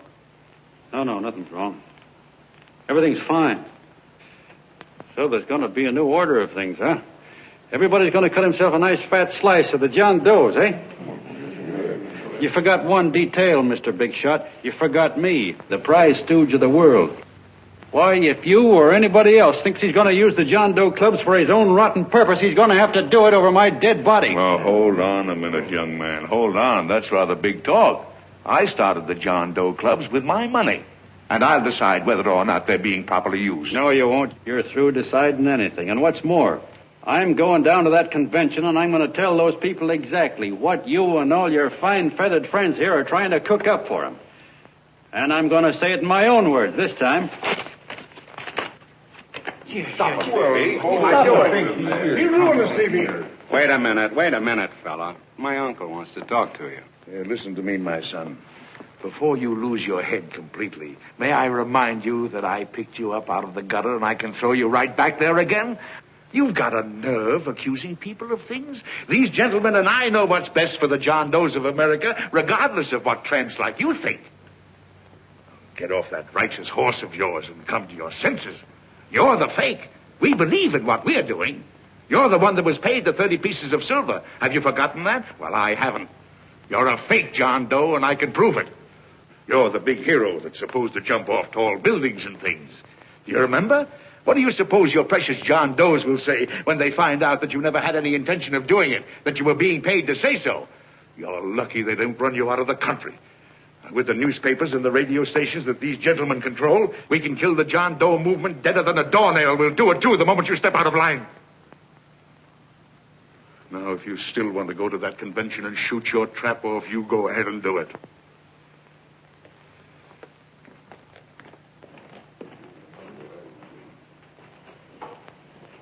You mean to tell me you'd try to kill the John Doe movement if you can't use it to get what you want? You bet your bottom dollar we would.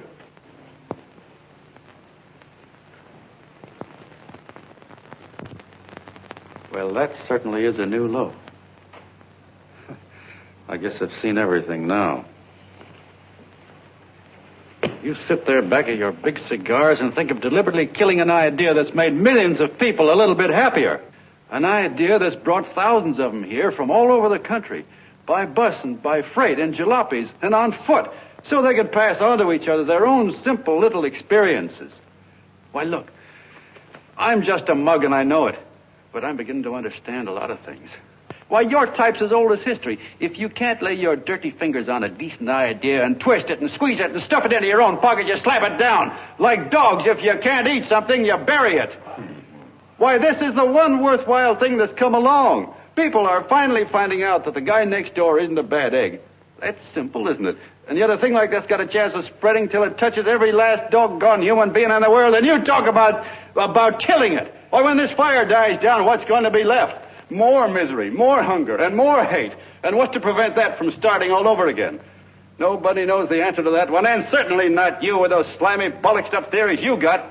The John Doe idea may be the answer, though. It may be the one thing capable of saving this cockeyed world. Yet you sit back there on your fat, hulks and tell me you'll kill it if you can't use it. Well, you go ahead and try. You couldn't do it in a million years with all your radio stations and all your power, because it's bigger than whether I'm a fake. It's bigger than your ambitions, and it's bigger than all the bracelets and fur coats in the world. You bet it is, John. And that's exactly what I'm going down there to tell those people. Wait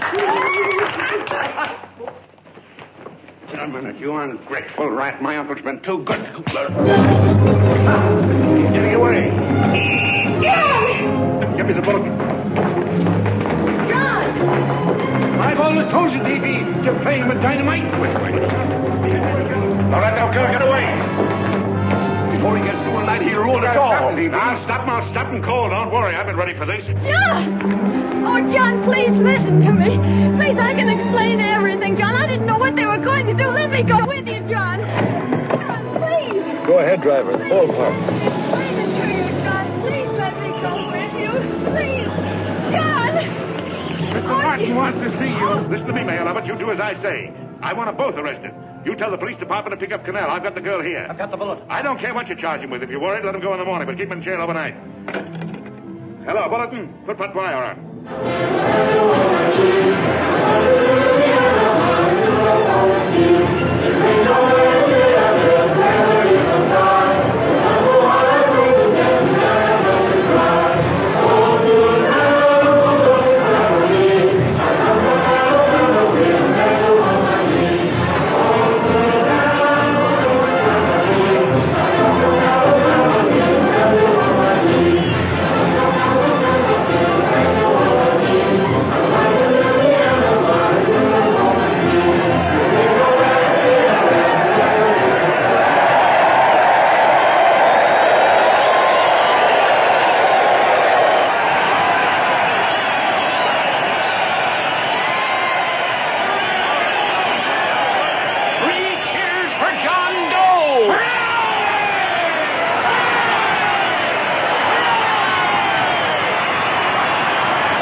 Quiet, please. Ladies and gentlemen, let us have a moment of silent prayer for the John Does all over the world, many of whom are homeless and hungry. Rise, please. Everybody rise.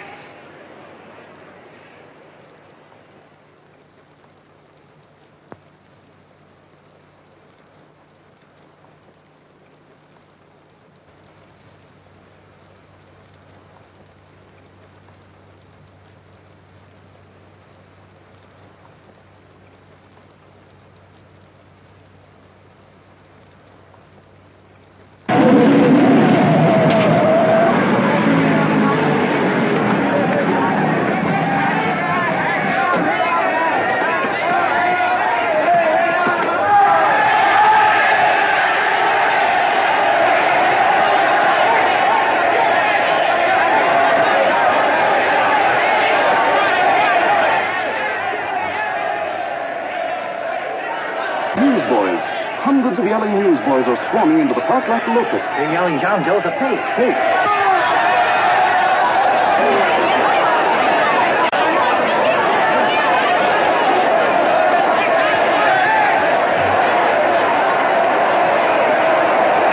Federal investigation urged by Chamber of Commerce. How could he be a fake? It must be some kind of a gag. A what? A gag. A gag.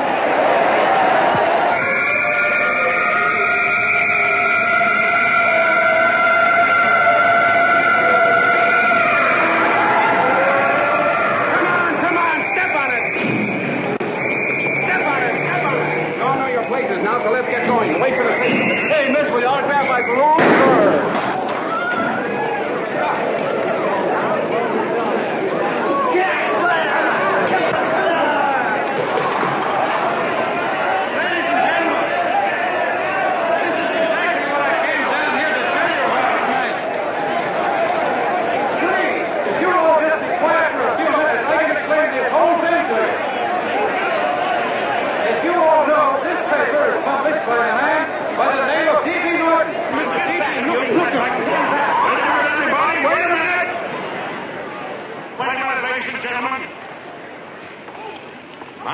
D.B. Norton. You all know me. I accuse this man of being a faker. We've been taken for a lot of suckers, and I'm the biggest of the lot. I spend a fortune backing this man in what I believe to be a sincere and worthy cause, just as you all did.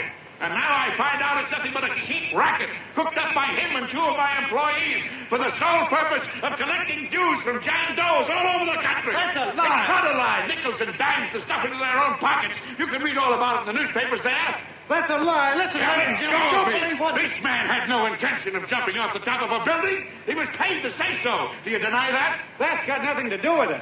Were you paid for it, or weren't you? Yes, I was paid, but there And happened... what about the suicide note? You didn't write that either. What difference Did you write it or didn't you? No, I didn't write it. Now, you bet your life you didn't. You look in your papers, ladies and gentlemen, and you'll find Miss Mitchell's signed confession that she was the one who wrote it. Listen, folks, it's a fact that I didn't write the letter. There, you see, he admits it. You're a fake John Doe. For what you have done to all these good people, they ought to run you out of the country. And I hope they do it.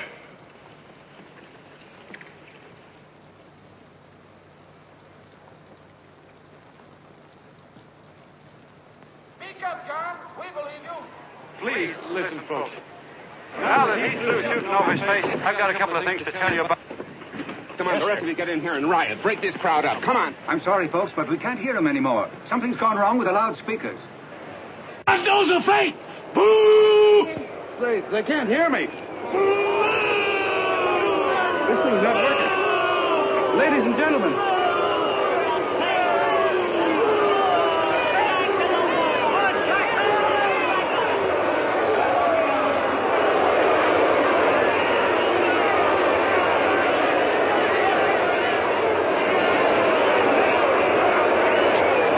This thing's bigger than whether I'm a fake. Look, Kurt, you believe me, don't you? Sure, I believe you. Walking my legs off, thinking up 5,000 signatures for a phony. Well, there you are, Mr. Doe. 5,000 names asking you not to jump off any roof. It makes no difference, Bert. The idea's still good. We don't have to give up our club. Yeah, well, you can have it. They're starting to throw things. Somebody's going to get hurt. I'm afraid it'll be John Doe. Listen to that mob. I'm gonna go to him. All right, lady. Hey, let you out. Let me go. I want to go to him. Oh, please. Please let me go. They're crucifying him. I can help him. Sorry, sister, we got orders to hold... Orders from who? Can't you see it's a framer? Oh, mother, they won't let me go. They won't let me go. Listen to me. You gotta listen to me, everybody. Back to the jungle, you hobo! Just another racket. Stick to your clubs. We've been fed baloney so long, we're getting used to it.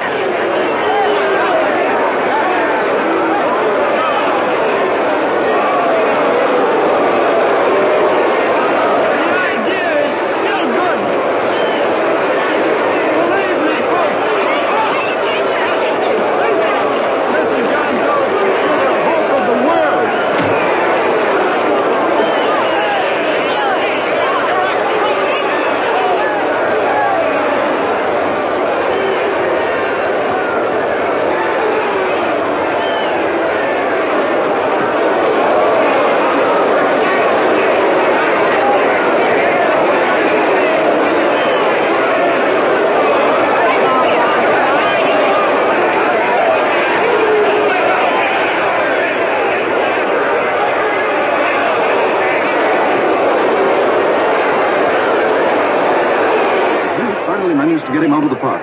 But if that boy isn't hurt, it'll be a miracle. Ladies and gentlemen, this certainly looks like the end of the John Doe movement.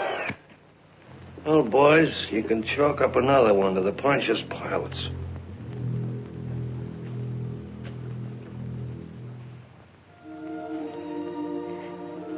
should have been there.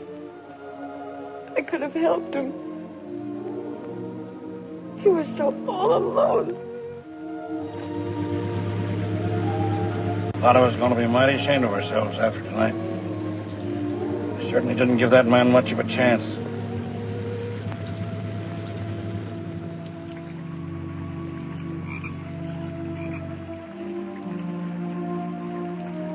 Have some more coffee, Long John? No thanks, Carl.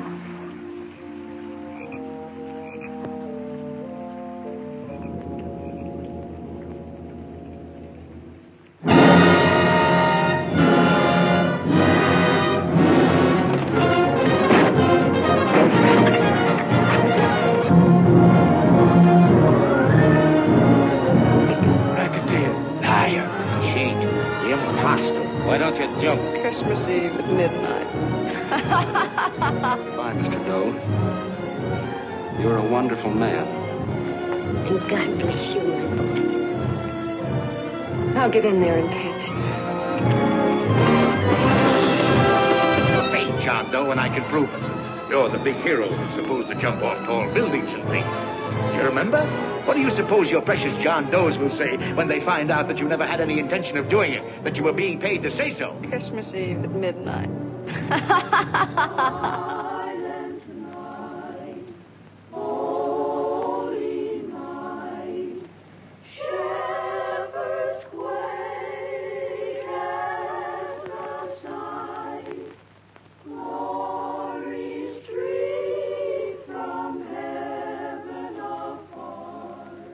Merry Christmas, son.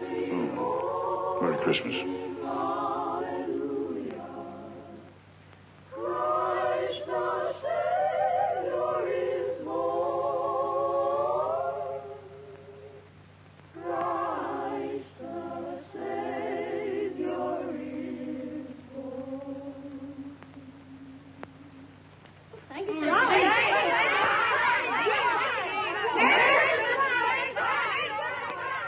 Who? John Doe. Is that screwball still around? Dame's been calling all day. Sure, I know. Yeah, at midnight, huh? Okay, lady. We'll have the place surrounded with nets. They're laughing at me.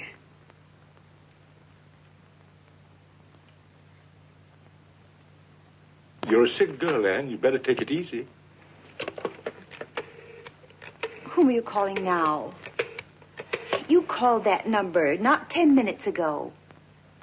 Hello, Mr. Cannell. Have you seen him yet? Now, listen, Ann. He can't possibly get in without our seeing him. I'm watching the side door, and the colonel's out front, so stop worrying. Oh. Thank you.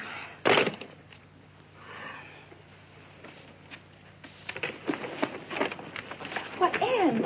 Anne, don't be foolish. If this isn't the craziest, the battiest, the looniest wild goose chase I ever heard of. Shut up, Bert. Sourpuss is right. Yeah, Willoughby is. I'm a banana split. That man is going to be on that roof. Don't ask me how I know. I just know, and you know it as well as I do. Sure. I'd like to believe in fairy tales, but a guy that's a fake isn't going to jump off any roof. I don't think he was any fake, not with that face. And anyway, what he stood for wasn't a fake. Okay, honey, okay.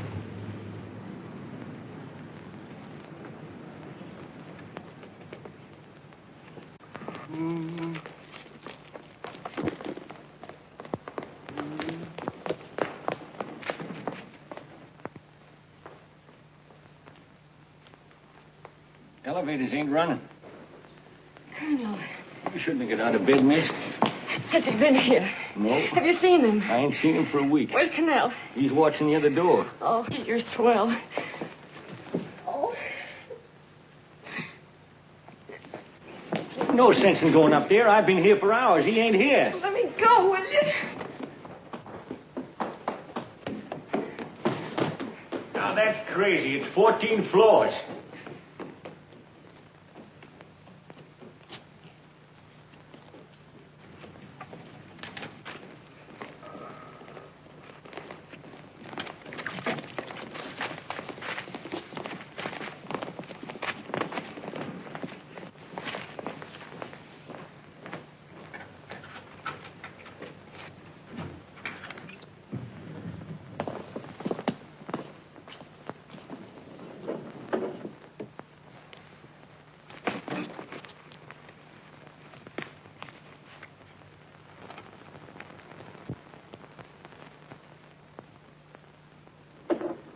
far as the elevator goes.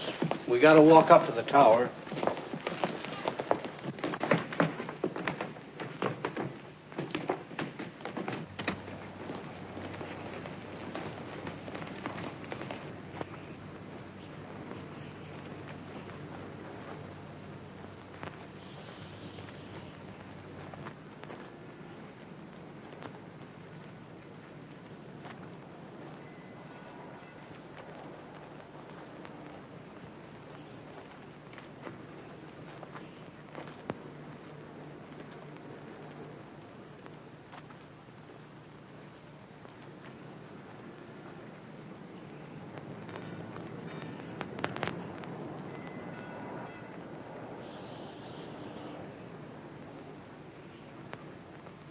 That tramp was probably full of Christmas cheer and asleep in some flop house. Let's go. I've got to decorate my tree.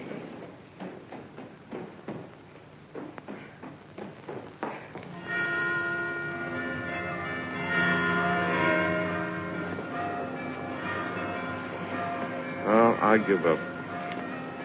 I don't know what gave us the idea that we'd attempt anything like this. I guess you're right.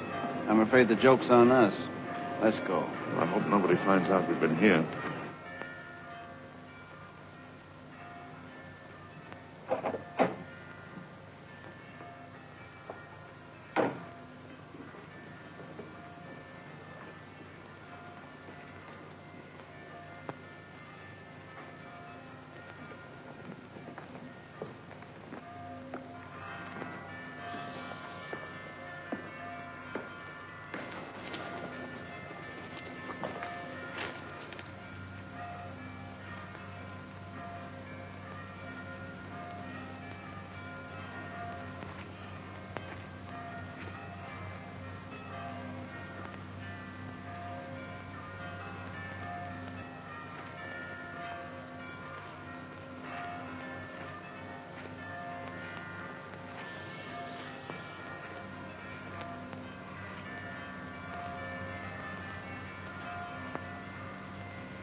I wouldn't do that if I were you, John.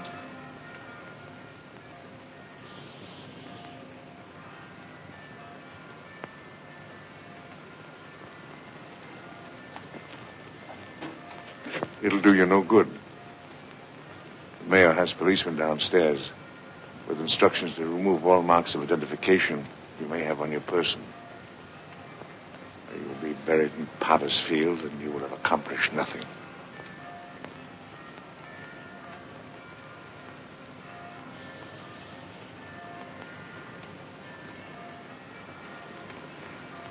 I've taken care of that. I've already mailed a copy of this letter to Mr. Cannell. John, why don't you forget this foolishness? Stop right where you are, Mr. Norton, if you don't want to go overboard with me.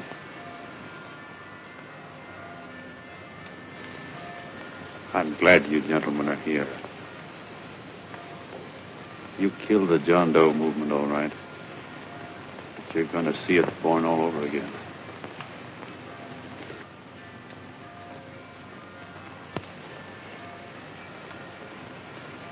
Now, take a good look, Mr. Norton. John! John!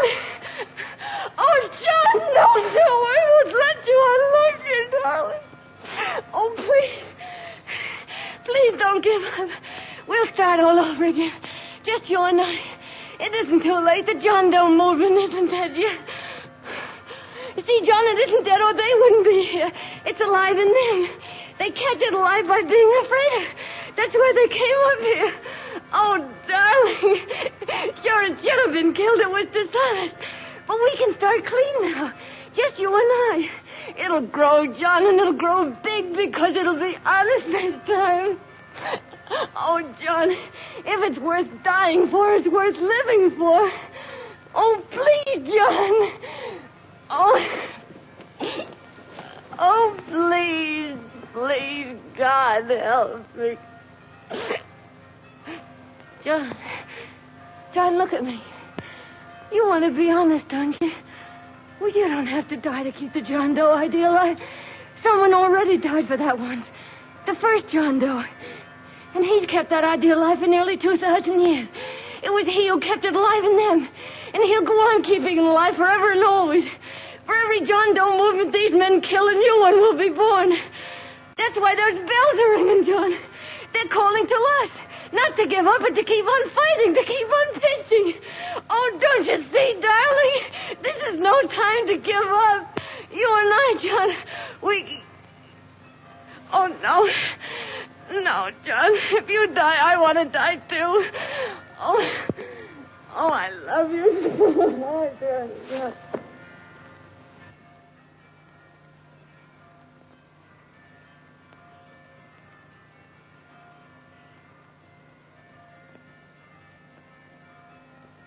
Mr. Doe, you don't have to...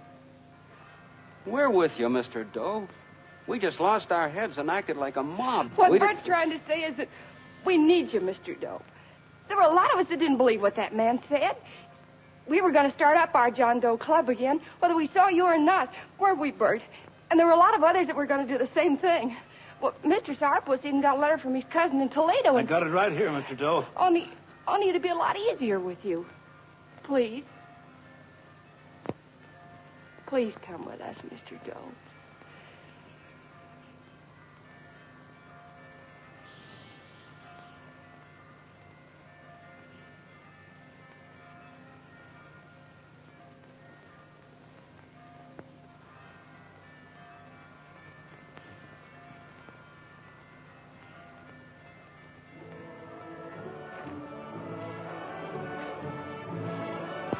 Long John.